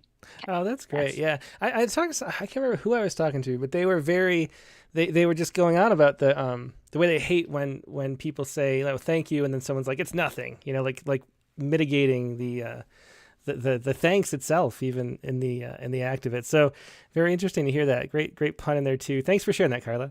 Thank you so much. Yep. Take care. Good night, everyone. Yep, that was Carla Schwartz with Montreal. I should say, it's a one poem maximum tonight. I think that might just be the case forever from now on, because we have 15 people on the line now. We've just had a full house the last, a few months. So I think it's always going to be a one poem max, 2-page max, too, we'll say. Let's go next to Gwendolyn Soper, who had some nice comments on the YouTube thread. Hey, Gwendolyn, how you doing? Doing great, Tim. So good to see you. Yeah, great to see you, too. Yeah, Nate, Carla, great to hear your poems. And oh my gosh, John W. Evans, I have been waiting for this Rattlecast. That was incredible. Okay, so the poem I'm going to read is called Local Library. And this is a poem. Since 2020, I've been part of a little writing group, and they're mostly based in Aberdeen, Scotland. Mm-hmm. And they've got some local libraries that there are budget cuts and they want to close their libraries for good. And so I contributed this poem for a protest they did the other day. Here it goes. I'm having trouble finding it. Did you email it to me? No, I couldn't find the email in the chat. Okay, well, that's okay. No problem at all. Well, yeah, why don't we just listen to it? We'll just listen to it this time. So go ahead and read it, and we'll put you on the screen and just listen. Yeah. All right. It's 5 quatrains, maybe 6. Local library. I have worked in a library, and let me tell you this, my job was vital. Not just fielding people's questions, lending books, but smiling, lending an ear or sharing quiet conversation with society's most isolated and vulnerable. One time, a young medical student arrived, overwhelmed by her new life, and she found solace among stacks while her baby slept. Another time, a widower so shy that he could barely speak whispered to me that he loved the beauty of his old-fashioned alarm clock. If he were here today, I like to think he'd have set it for this hour, this minute, to wake us up, to rattle our bones with its annoying sound, to make us jump out of our skin, to do everything we can to quickly save this library that's been a haven to our community for years. Great rhythm in that, and great protest poem. You should publish it somewhere locally, and hopefully maybe it'll help. Oh, thanks, Tim. But what was that called again? What was the title? Local library. Local library. Yeah. Well, thanks so much for sharing that, Gwendolyn. That was great, and great comments too on the chat. I appreciate it. Thanks. Yep. Take care. Yeah, that was Gwendolyn Soper with a local library. I think we're going to go ahead, not quite in the order people are here, because Spartacus is here. He's probably in Greece, so it's probably really late for him. Let's go to him first. And then there's 2 either first-timers or haven't been a while, Michael Ballard and Tanish Carr. We'll try them next. So we get some people. Spartacus, are you there? Hi. Hey, Spartacus, how you doing? Yeah, I'm doing well. It's a bit early here in Cyprus. It's like 4:30 in the morning, so it's not the best time to see me. Yeah, exactly. I know. That's why I wanted to have you on right away, so you can go to bed or get up, or I don't know what you're doing. Your camera's on. I don't know if you want to turn it on, but either way is fine. But what do you want to share with us today? Yeah. So from when I was living in England, one of the particular things that stayed with me was starting writing poetry after a festival of poetry in Bristol. So I guess I changed a lot of cities, but a city that stayed with me was Bristol. And one of the reasons that stayed with me was because it was a vibrant city. There were a lot of cultural events, a lot of poetry, a lot of artists, paintings. I remember even when I was looking to rent a house there, and I met an artist, and he saw me around his house. His house was even better than a gallery. I mean, he was something like a painter, and he had everything inside. Oh, wow. His house, and this is something that stays with you.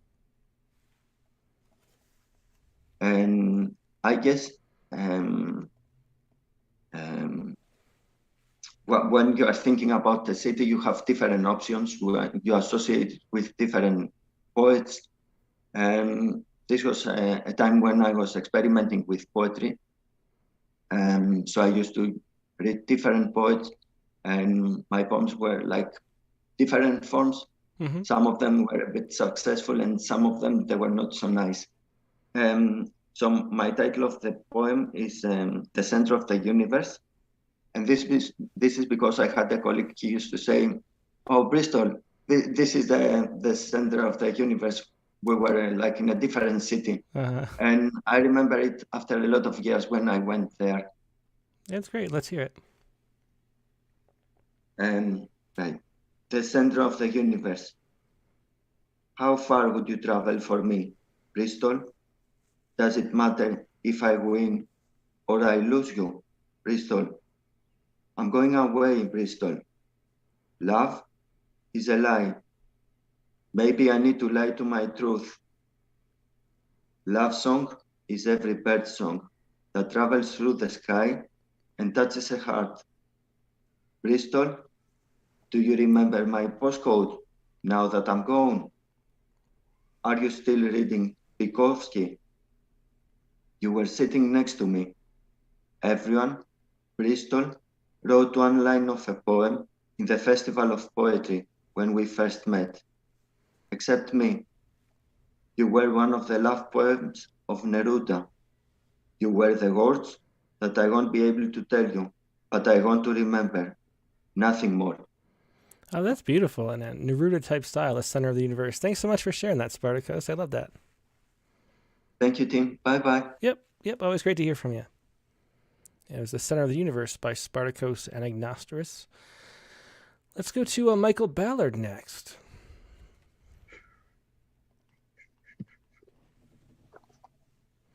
Hello. Hey, Michael. How you doing tonight? I'm good. How are you? I'm good. So what do you got for us?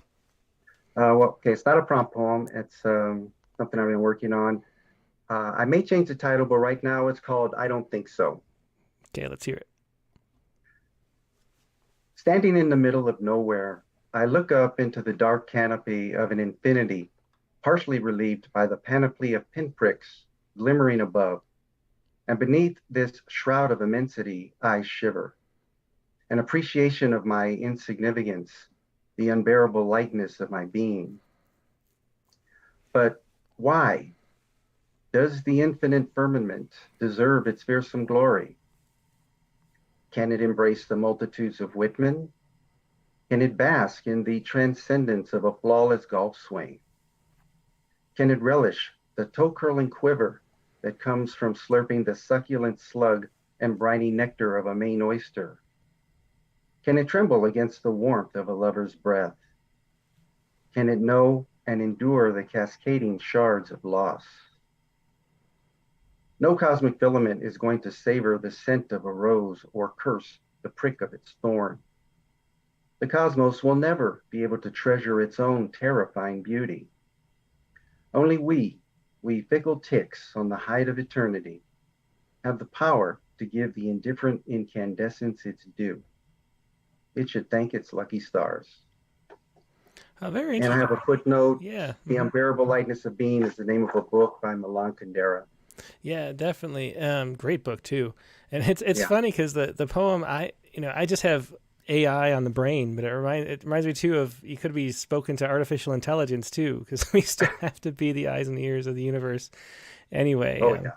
Yeah. Well, very interesting. Thanks so much for sharing that, Michael. Always a pleasure. Thank you. Yep. Goodbye. Bye. So Michael Ballard with I Don't Think So. Let's go to Tanish Carr next. Tanish has been on a few times too, but not often. Hey, Tanish, how you doing? I'm good. How are you? I'm great. It's great to see you again. So what do you have that you'd like to share? So I have this that's Visiting Memories. I wrote it maybe like last summer, but it's like it goes with the prompt a little bit. Okay, I'll put it up. Go ahead. Visiting Memories. My hometown growing up was rural. Now it has an IKEA. Cow fields next to soccer fields became strip malls called shopping centers. One of the last days of my last visit, I woke up to voices in the dining room. My sister, parents, brother in his room, after a night of her deep sisterly slights, cutting beneath verbal declarations of love, reminding me how she wanted me home, but didn't want me. The rage inside takes control. My voice echoes. Why don't you tell them how you visited me in Chile, only to kick me out of your hotel room where I didn't even want to stay? She changes the subject, embarrassed of me. They follow her along. I wander that unseasonably warm December morning, through the curved suburb, past 30-year-old look-alike houses, into the connecting eccentricities built in the 70s. Facing Maria's old house, I turn right, past Angie's down to the right, see Art humping the tree set off in the back at night, after Capture the Flag, the summer after 6th grade. I snake through to Andrea's, my first grade Pizza Hut bucket friend, fine dining at Frisch's Big Boy for lunch, just before Melinda's, my old babysitter, who stopped visiting us after her mother died. And I walk until John's, whose eye was shot with a BB gun in the 7th grade. His blinks stuttered from then on, to the end before the main road. Walking back, I subconsciously knew I would never visit again. A few months later, COVID hit, and I spent years living barely, intensely in remembering, now remembering only to forget. Yeah, very memorable poem. Thanks for sharing that. That was Visiting Memories by Tanish Carr. Thanks so much, Denise, for sharing that. That was great. Yep. Take care. Thank you. Yeah, Tanish Carr with Visiting Memories.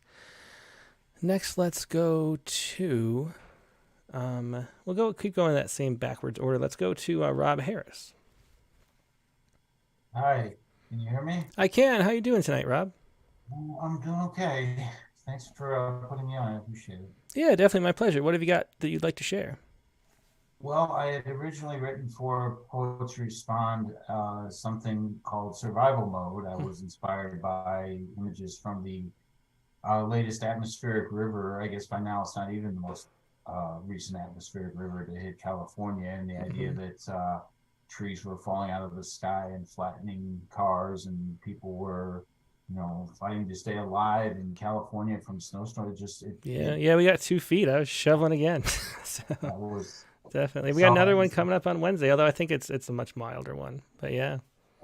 And in that poem, I said something about global climate change and then the storms that tore through Mississippi a couple of days ago. I don't know if everyone's seen those images or not, but it seemed to tie into that, and I was all set to send that in. But then the news came out today about the shooting in Nashville. Oh, gosh, I didn't even hear that or see that. That's too bad, yeah.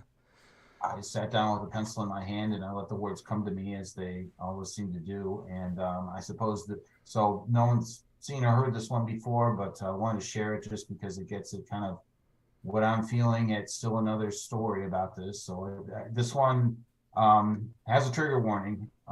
You'll see it if you watch the news, or it will still be mentioned. But if you'd rather not hear about it, this might be a good time to turn away or something. But, just to let everyone know, this is kind of my raw emotions at how the story hit me. So, yeah, well, go ahead. Let's hear it. Okay, it's called Here We Are Again. 3 9-year-olds were slaughtered today because the Second Amendment gives the false impression that owning guns is a guaranteed right for nearly any person who wants to have them. Making new laws and regulations is pointless, we are told, because we simply must have our guns. The loss of innocent life is a price that we will continue to pay in this United States of the NRA. How does all this madness end? Yeah, I had no idea. That's 3 9-year-olds. That's terrible. Yeah. Yeah, and 3 60-ish teachers too. And it's just terrible. I mean, Uvalde happened, and Monterey Bay, California happened, and East Lansing, Michigan they just won't stop. And yet, we're focusing on drag queens, and we're focusing on TikTok, and we're focusing on things that aren't going to protect any child in this country. So it's just the word I use, madness. That's basically how it feels to me. And I'm just getting tired of hearing the same story with different numbers and different locations over and over and over. And I don't know what else to do. Yeah. I mean, there are things I guess I can do, but words are kind of all the only weapon that I've got. Yeah. Yeah, and it's contagion too. It's a viral mental virus that just keeps spreading from Columbine and waffling out in a way that, talked about fractals before, fractal of a way of virus spreads too. Just terrible. And I don't know how it's going to end either. So thanks for sharing that, Rob. And I had no idea about that news story. Thank you for hearing it. Yep. Take care. That was Rob Harris with a Here We Are Again. Next week, go to Janthi Rangan.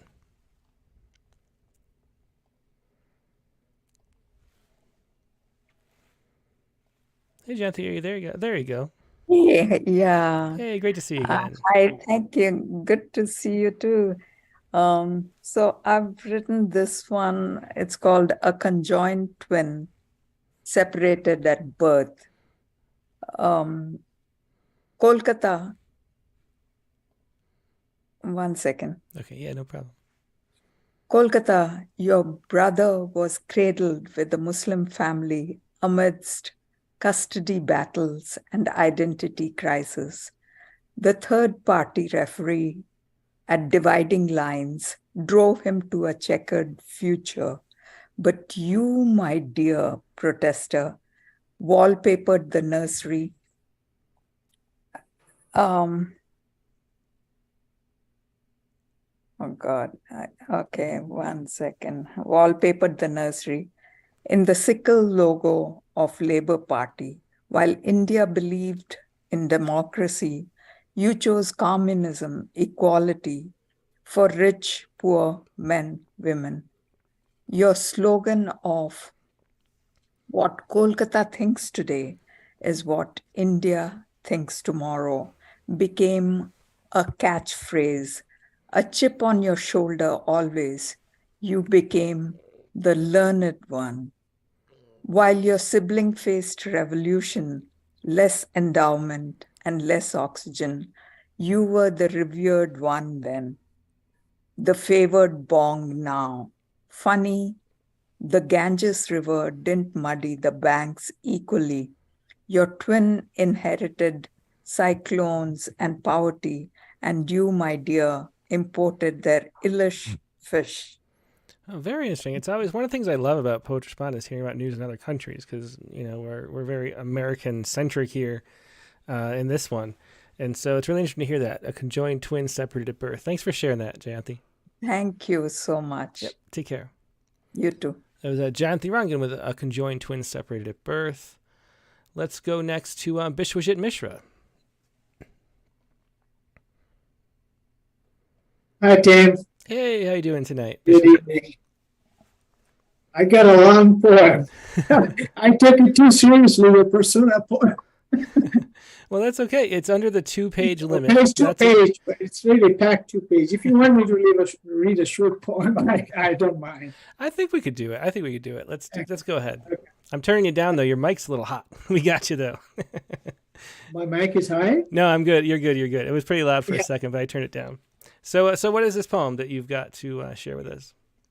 It's 770033. And what does that mean? Or do we have to wait to find out? Yeah, it's at the end. I'd say this is the number. In the title is the postal code of my hometown. Okay, interesting. Okay, it's an interesting number, so that's why I put it on the title. Sounds good. It's repeating digits, right? Mm-hmm. How excited I am that I could call you by an alternate name. Oh, sorry. Yeah. Is that the one you have, or is it a different one? I left you a long time ago. Oh, I sorry. Just give me a second. Okay. I am reading from a different. I tried to cut it down to whatever I could. Just give me a second. Okay. I'm sorry about that. No problem at all. Yeah.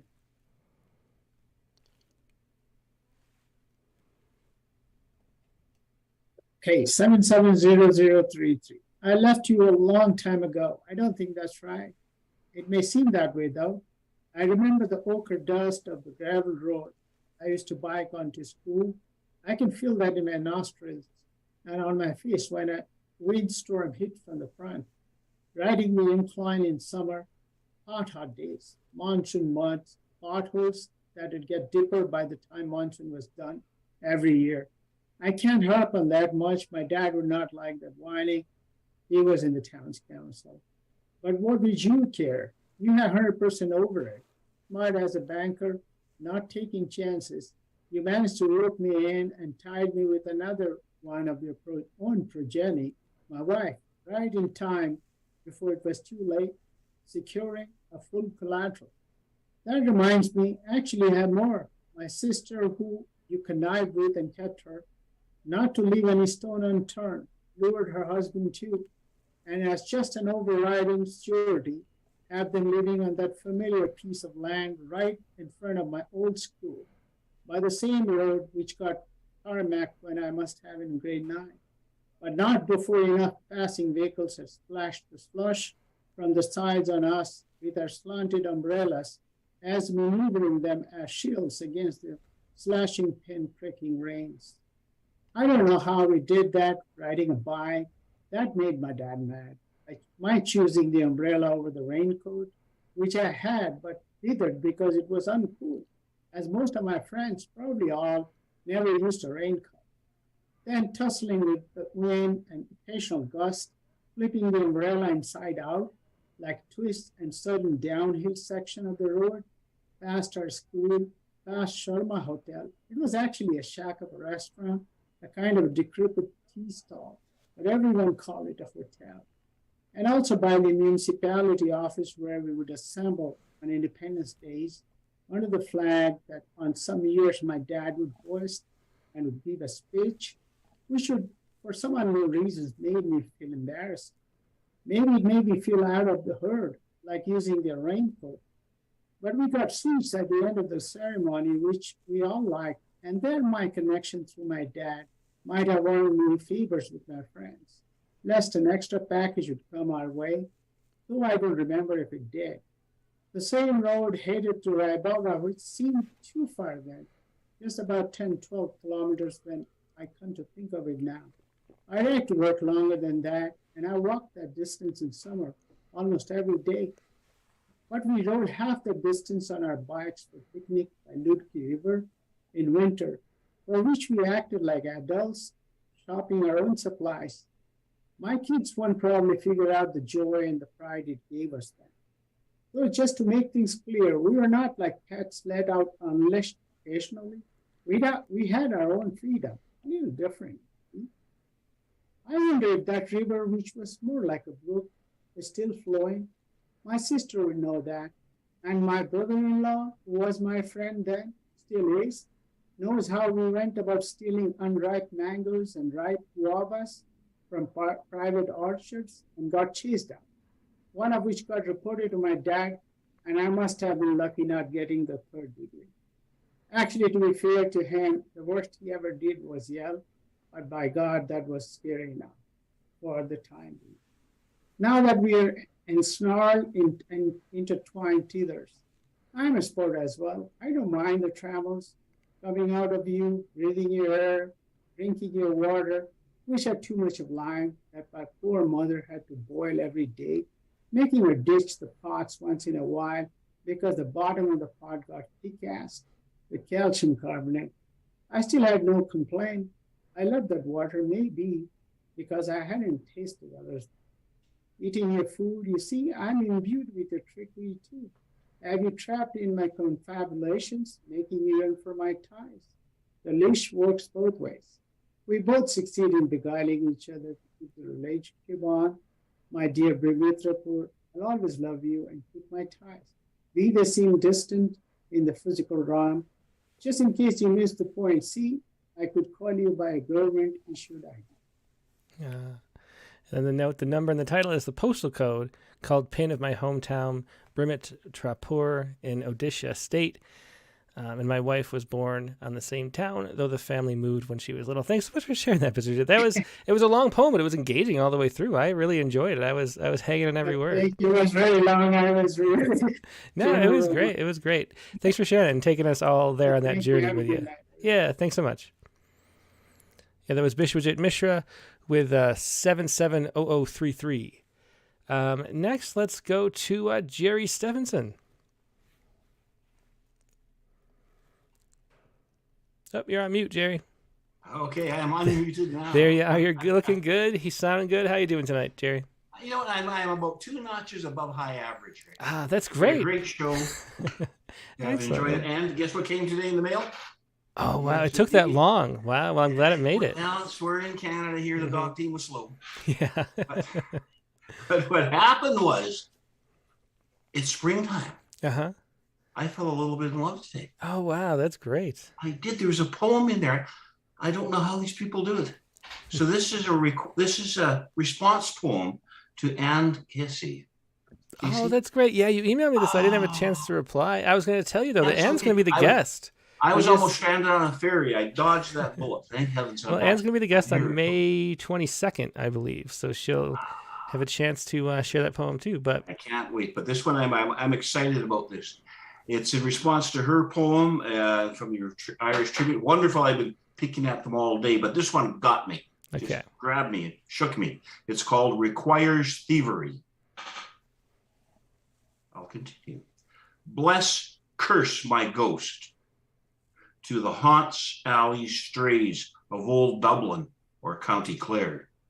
To set on curbs, barrows, squat the narrows, be splashed on wharfs with fortune ear to hear. So fine words to drift to the quill of Anne Casey.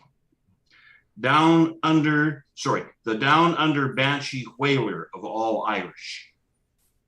Then vapor them west to my empty page. As money could not buy them, commerce could not trade them, I would never hold the skill to pen them. Great tribute to that tribute poem, tribute issue poem. Thanks, Jerry. It's you always hope that when you put out an issue, someone loves the poem that much. It's great to hear. It just right now got me. Yeah, excellent. So I'm scrambling to get it to you because I was supposed to be in transit, and that all got changed around. And so I get to sit back and watch the show. It's lovely. Excellent. Yeah, well, I'm glad you could. Hopefully your transit goes well, whatever that is coming up. But yeah, thanks for being here. Good to see you as always. All good. Thanks so much, Tim. Yep. Bye, Jerry. Bye. The Jerry Stephenson with Requires Thievery. If you're wondering about the Anne Casey poem, that was last Friday's poem on Rattle.com. So just go to Rattle.com, scroll back a few, and you will find it. Let's go to Brian. Like I said, she'll be the guest on May 22nd. She has a recent book out. Like Jerry mentioned, she's an Irish poet living in Australia. So let's go up to Brian Sullivan next. Hi, Tim. Hey, Brian. How are you tonight? I'm doing pretty good, thanks. So what have you got for us? So it's a prompt poem. It is not really a character sketch, though, but it's addressed to a place that I lived for a few years, my first academic job. That you will recognize the place. I definitely will. Unless it's Minnesota. Is it Minnesota or New No, York? not that one. Okay. Yeah. Well, you are so cold. Yeah, perfect. Very fitting. Yeah. Regardless of how long it's been, my dark lady, old lady of snow, I still think of you often. Like when just once in a while, in deepest winter, frozen fingered, I once more scraped car windows free as I did twice daily in our driveway at Rush Reed's lot under a gunmetal sky when you were my home. We threw out the ice scraper when we moved from you, just dropped it, our eyes dancing in the Wegmans Goodwill bin, even though we knew there'd be a few frosty mornings in Maryland, and we had no regrets when we bought a new scraper. Symbolism's worth more than that when you are twisting in the tunnels, thirsty for light, and trying to be free of the tragic tyranny of the center. Too dramatic? Maybe. It was a job. Excuse my rudeness then, old Lady Eastman, lady of garbage plates, standing in your own shadow, reigning by the lake. We owe you, after all. You didn't kill us. That was great. A lot of nostalgia for me in there with that poem. With the I was going to apologize for being mean to your hometown, but thank you. Yeah, it deserves it. I mean, we got the Wegmans is great, and otherwise, it is. I don't know. Definitely cold. Definitely scraping that ice. And I was even worse. I lived close to Lake Ontario. That was kind of inland a little bit relative to where I grew up. So. Yeah, thanks for sharing that. That was a fun trip down memory lane for me. And the UR, for people who didn't know, the UR is the University of Rochester up there. You are so cold. And then the acrostic poem for people just listening. Thanks, Brian, for sharing that. Thank you. Yep, take care. Yeah, that was fun. That was a lot of fun. Thanks, Brian. You are so cold. It is cold there. Wind whipping off Lake Ontario. Okay, let's go to Mike Bales next. I don't know if it's Wisconsin cold, but let's see. I knew that when I worked up there. Wisconsin cold. One time we were working near Lake Geneva, and I went, geez, it's like I'm near a giant ice cube. It was. It is a giant ice cube. I used to pine about a long time ago about not being in Minnesota or still right about it. Mm-hmm. So anyway, if I sent you two versions, it's the most recent Yeah, I got version. it. Mm-hmm. I went to grade school, most of my grade school in St. Cloud, Minnesota. So this is a prompt poem, a persona poem. It's called From St. Cloud. The mother of your friend who lived across the street will tell your mother that it's good to be from St. Cloud. The key word is from, and they'll laugh over coffee. But let me say, I want you to be proud of me, proud of how I rose from fields and prairies, proud of how I've always been graced by the Mississippi where it passed as a stream before turning into something great. I want you to be proud of winds so free they swept across fenceless yards, tumbleweeds that your mother said were once rooted in native lands of the Dakotas. And remember the granite carved from my soil of how it was used to build empires out east. Remember the 4-lane highway as it led out of town on a Sunday drive, of how it glistened as a mirage you thirsted for but never reached. Remember your white ranch house as it rose from the ground in a subdivision so new that the fire department couldn't find it when a tractor caught fire in the garage, of how the workers buried it to save its wooden frame. And the house, the one your cousins, aunts, and uncles on the farm had come to see. And they will be the ones who say goodbye when your father says he wants to seek his better dreams. Every night my streetlights blink as if I'm nothing more than a village, while Minneapolis, 2 hours away, is a star. Oh, very interesting. I love these trips down memories of everybody. It's really interesting to see, Okay, perspectives looking back. Thanks for sharing that, Mike. Okay, thanks. Yep, take care. As I'm Mike Bales with from St. Cloud, Minnesota, that is. Let's two people left in the lines. Let's go to Guy Chambers next. Hi, Tim. Hey, Guy. How are you tonight? Pretty good. I don't have a prop poem, but I want to make an announcement here. I just got a letter from the other day there that I got published in Australia. Oh, excellent. The Stockton Park, Australia. That's the second time I got published them. And the theme was home, and I got a poem in there called Tinker's Dam. So I might read it some other time there. So not too. So here's this other poem here I got. It's published in my book, The Theater. So here it goes. Okay. In the wake, spin the slate, lie in wait in the line of fate. Face to face, a snag inlace, unfamiliar, trying in balance, knotted in thoughts. Figure the 8, gotta get it straight. Hindering, endless loops, incurving, tongue-tied. Dog, dread ahead, not to get in too deep. Another mind in a sentence with a different point of view, one of unheard, giving questions. Pondering, not to rush in. There will be tomorrow. Maybe can be heard, wise to await. Doesn't matter if you lose a day to get it right. There's a way. Size up. Wonder in time. Reasons questionable. Act close. Thereupon, hollow silence. Bare to the breeze. Know it from the bones to what it is. Figure the 8. Get it straight. Weigh it out. Unravel the loop. Bend ears to the air clear. White and black, despite the drawbacks. And another after voice upon the choice. Cast forth thereon a fresh growth until another figure 8. Great. Thank you. Yeah, thanks, Guy. Great figure 8s there. Figure the 8. Thanks for sharing that. Yep. Guy Chambers with Figure the 8. And last but not least, I believe, let me make sure, is next week's main guest, Dick Westheimer, is here. Hey, Dick, how you doing? Sorry to have you at the end of the show. We have you at the beginning sometimes, the end sometimes, but we got you for the whole hour next week. Yeah, well, it's one of the nice things about being here at the end is I get to see everybody read in real time, so that's terrific.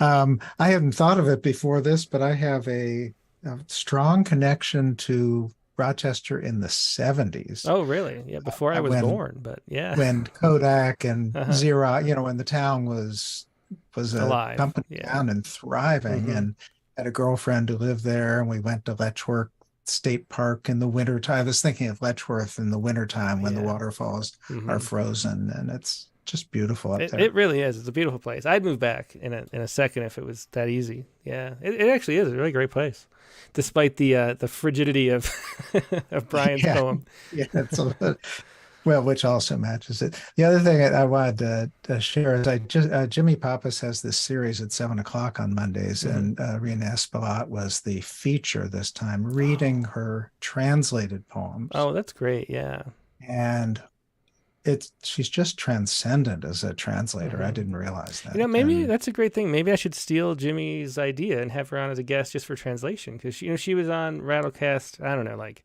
a year and a half ago maybe, but her own work, because he had a new book. But it'd be fun to have her translations too. That's a great idea. Yeah, I think it would be wonderful. And one of the things I mentioned to her is that she sort of like holds these translated poems with actually more fondness than her own. Like as she reads them, it's like, it's almost like a different relation. And she was only reading Dominican poets, which that she had translated. It was wonderful. Yeah, that's great. We've had a couple of translations too. I think that's a great idea. I think I'll have to have her as a guest. So yeah, thanks for that tip. So I have a little poem to read. I'll read from my Poets Respond, a sonnet unequal to the equinox. Okay, let me pull it up to describe what it's about as I'm pulling it up then. Yeah, it's a sonnet unequal to the equinox. That's the best I can do. I guess the one thing I can say is that spring always surprises me. I mean, I'm on a farm with gardens, and everything is it's this cycle, but every year it's sort of like, again, this happened. And it's this cycle that is constantly surprising. Yeah, that's a great way to look at it. I look out the window and it's actually light at the end of the Rattlecast, which has not happened in many, many months, although there's still snow everywhere and it's all light reflected off the snow. But besides that, it does feel nice to see light instead of darkness out there. So here we go. A sonnet unequal to the equinox. On this breaking day of spring, my flesh still reaches for the earth. But unlike other times, I tread on this rolling river log of a world. On this 1 hour each year, I stand steady, throw my arms to the air, and prepare to be poured into the shape of the season. The toads in their wallows sing a bit louder tonight, use their rough magic to slow the earth in its spinning. I wait for the rest of the year, and I will remain, plant by the moon, store summer's sun in the flesh of root-cellared squashes, raise the dead, and return to my treading. Yeah, excellent. I always love to see a sonnet. Thanks for sharing that, Dick. And we'll see you next week talking about A Sword in Both Hands, your new book that just came out, and other stuff too. It'll be fun to be able to chat about your background as a poet. It's very short, so well, that's the interesting hopefully thing. We'll have other things. We'll have lots. Well, we definitely do. But yeah, looking forward to talking to you a lot more next week, Dick. Yeah. Yep. Thanks. Yep. Bye. There's Dick Westheimer, and I forgot I wasn't the last poet after all, because Lucy Chow has snuck in over here. Lucy, are you there? I'm there. Yeah. Hey, how you doing tonight, Lucy? I'm very well, and it's really one of the most beautiful days in spring, and just feeling very elate about weather. Oh, that's wonderful. Yeah, great to hear that. I can't wait till spring gets here to me, but it will soon, I hope. So it's a one poem limit tonight. Which one do you want to do? Because you sent two. Okay, I guess I'll read the first. Okay. It's inspired by a painting by the Canadian painter Emily Carr. She did this landscape painting, but I think it's sort of self-portrait of a sort, and it's titled Young and Old Forest, British Columbia Study for Something Unnamed. And in this poem, I'm speculatively trying to name that unnamed thing. So it's written in quatrains, and I'm trying to bring out the voice of the landscape, but also I think it's the voice of a person. I'll read the poem. Okay. Young and Old Forest, BC, study for something unnamed. My before and after overlapping, overlaying. Memory lamination, memory loss. Clear cutting is a carved brain of a forest. Diesel bleeds against moss. My unfinished memoirs are forever gone. Pages stripped from spines to be pulped. Stalactites hacked off dripping stone. Again and again water must resculpt. I shall rebuild my identity, leaf by leaf, letters resettled as words, but changed inside a calmed, concussed brain. Grief makes the remade familiar, strange. I would reown my old growth, but healing, retrieving. When an imperial blaze or electrical blades have finished stealing my poems, I rethink, rewrite, rephrase. I am many trees, none of whom remembers how to read the scene. Once melted, crystal forgets form. Reborn from dying embers as glass, no atom recognizes its old stall. Clear cutting is a diaspora. Each cell comes back, but to a place. I can't recall how fir, larch, or cedar fell. Now they stand, but I'm a different place. Yeah, beautiful poem and great descriptions as always, Lucy. Always a pleasure hearing your voice and your words. Thanks for sharing that and joining us. Okay, thank you, Tim. Yep, have a good day. And that was Lucy Have a Chow. good day. Take Yeah, care. Lucy Chow, Bye. Young and Old Forest, BC, study for something unnamed. Yeah, thanks for sharing that, Lucy. So that's going to wrap up the Zoom portion of the show. We have a little bit of time, so I think we could do a couple poems by people who couldn't make it today. First up, we have Katie Dozier, who has a tiny haiku. We could break the 2-poem rule because one's just a haiku. Let's read this one. This is the prompt poem from Katie. Katie said, great show tonight. Wish I could read, but I have a horrendous cough. Here's a sonnet -1 and a haiku about divorce that seemed particularly timely. Divorce coup, she says. So let's see this. Meanwhile, in rural Kentucky. Here we go. Meanwhile, in rural Kentucky. Delmar is at it again, driving his John Deere to the drugstore. So country, he makes the townsfolk feel downright city. His overalls stink of wet tobacco dirt. His flannel shirt has bluegrass peeking out from the pocket. But buy him a malt shake, and take his outstretched hand. Worry not about his missing teeth, the mountain dews strewn across his land. He'll be in the smoking section, lacing his cigarettes with sugar, making plans he'll never do about fording the Kentucky River. Yeah, excellent there, sonnet -1 form. Meanwhile, in rural Kentucky. And then the quickly, the divorce coup. Eclipse before a new moon, divorce. Eclipse before a new moon, divorce. Very interesting haiku there, too. Thanks for sharing those, Katie. That is 2 poems by Katie Dozier. Let's move on to... Who else has poems that's new? Nivedita Karthik is here. She says, I've written a prompt poem of a poem about my ancestor, or more precisely what my ancestors, say great-great-grandparents, would have told me. I have written this using rhyming couplets since I think that rhymed verse was more popular during that time. Interesting point there. So in keeping with the spirit of those times and to bring more authenticity to the advice my ancestors would have given me, here's my rhyming poem. She's unable to attend because the live stream, unfortunately, is during the start of the workday over in India right now.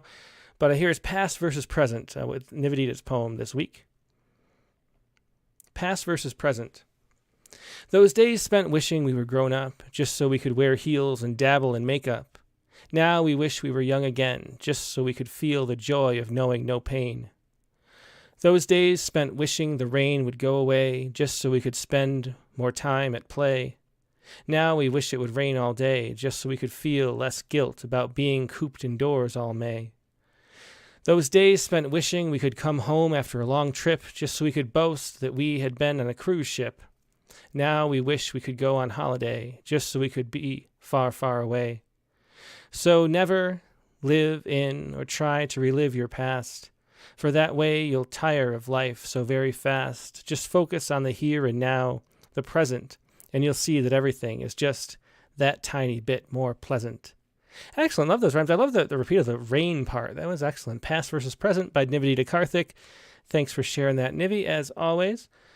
Let's go to on down. So this is Amadeo Mangun Mendoza. She says, found your Rattlecast to be informative, educational, entertaining. Hope this poem written with my mother as a persona gets accepted. Well, it's not really accepted. It's just whoever's here. And can share poems as much time as we can. But this is a poem about Amadeo's mother, The Flowers Given. So since Amadeo can't be here, I will read that for him. Here we go. The Flowers Given. Why believe so much that flowers win a woman's heart? Okay, then smell them, then even refrigerate them. But those slow-moving flowers will turn cold. What's best is be the flower. Plant yourself well. Have a hummingbird skitter backward above you and an echo of Beethoven's Ode to Joy linger.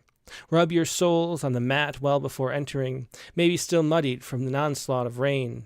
Then look at her eyes. Look, you know the hell where I came from, but I've changed. I'm like a paper sailboat plucked from a murky canal, dried up, and then sailed again on a rivulet flowing toward a magical mountain. Since I've met you, believe me, I love you, you must say. And as she examines your trail, close your eyes, prepare like insouciant grass ready for the cut, yet pray like a devoted gardener in lotus position. And as she goes to the kitchen, thinks it over, offers you a half glass of water from the deep well of her discerning, remember to see it as half full and not half empty, and you will know that whatever the answer, the very heart of the matter has been unfurled. This is advice given by my mother when she was already 18 years old, when I told her I was to court a beautiful girl who was a neighbor of ours. Very interesting poem. Thanks so much for sharing that. A few lines I really love in there. The half glass of water from the deep well of her discerning. That's really cool. So thanks for sharing that, Amadeo. That was The Flowers Given, once again, by Amadeo Mangun Mendoza. Is there anybody else that we should share here? Yeah. Okay, there's one more to share here. There's this Susan Talley's with a 60% chance of rain. This was a prompt a couple weeks ago, but let's do this. With a 60% chance of rain by Susan Talley. So we have a couple more minutes. Yeah, let's do it. With a 60% chance of rain, I call my stepmother when there is no room in my luggage for anything resembling a swimsuit. It's the bad mood taking up all the space. I planned the flight when it was all, yes, I can do it, just pack one piece of clothing at a time. But with so many days of in-between, I think it's best to stay here. Any change to make it sooner is too soon. So far from honest reflection, from what there is and what can be, I squeeze out the word postpone, listening for disappointment. She says, I don't think you should do that, and understands then how change is hard. She used to say, just get your things together, and don't talk about hurricane season. And she reminds me to take an extra pair of shoes. Too many days from now and then, so far from honest reflection, what there is and what can be. That was Susan Talley with a 60% chance of rain. I don't remember what the prompt is that week. That was a couple weeks ago, and they all just kind of blend together for me. So I'm not quite sure. But let's see. Okay, well, that's going to wrap up the show for tonight. Let's see. So let's do the Sciku really quickly. And the Sciku is right here. It's based on this story from the University of Alberta, actually. So Jerry Stephenson and some others that are Canadians will be happy to hear that. This is research right here. Mild fever, if I can show it a little better. Here we go. Maybe like shrink it? Yeah, that's better. Okay. Mild fever. More shrink. That's better. Okay, there we go. That can fit. Mild fever. Where is it? Mild fever helps clear infections faster, new study suggests. Research on fish, actual fish, shows that waiting before reaching for medications may be beneficial to humans. And this is one of those, I would say, in the no duh department, because that's how you used to talk in the 90s. You'd say no duh. But I mean, we wouldn't have a fever, all throughout, hundreds of millions of years of evolutionary history that, all animals diverged from a common ancestor that far back have fevers to fight infection. We wouldn't have that if it didn't work. And so that's why I, for years, have never, unless I have a huge fever, I never take any fever reducer, because you want the fever to get rid of the infection. But this is not professional medical advice, of course. I'm not a doctor, but I don't take fever reducers unless I have to. And but research here showed that if they infected fish, I guess who cares about fish? They infected some fish with a virus, and they gave one set some fever reduction. They had the other set not have fever reduction. They found that the fish with fevers had a half the length of time with their illness as the ones that had their fevers reduced. So just avoiding aspirin or ibuprofen or whatever has a potential to really reduce the amount of time you suffer from an infection. So there you go with that. And here is the Sciku based on that. Here we go. Fever dream, broken by the morning stillness. Fever dream, broken by the morning stillness.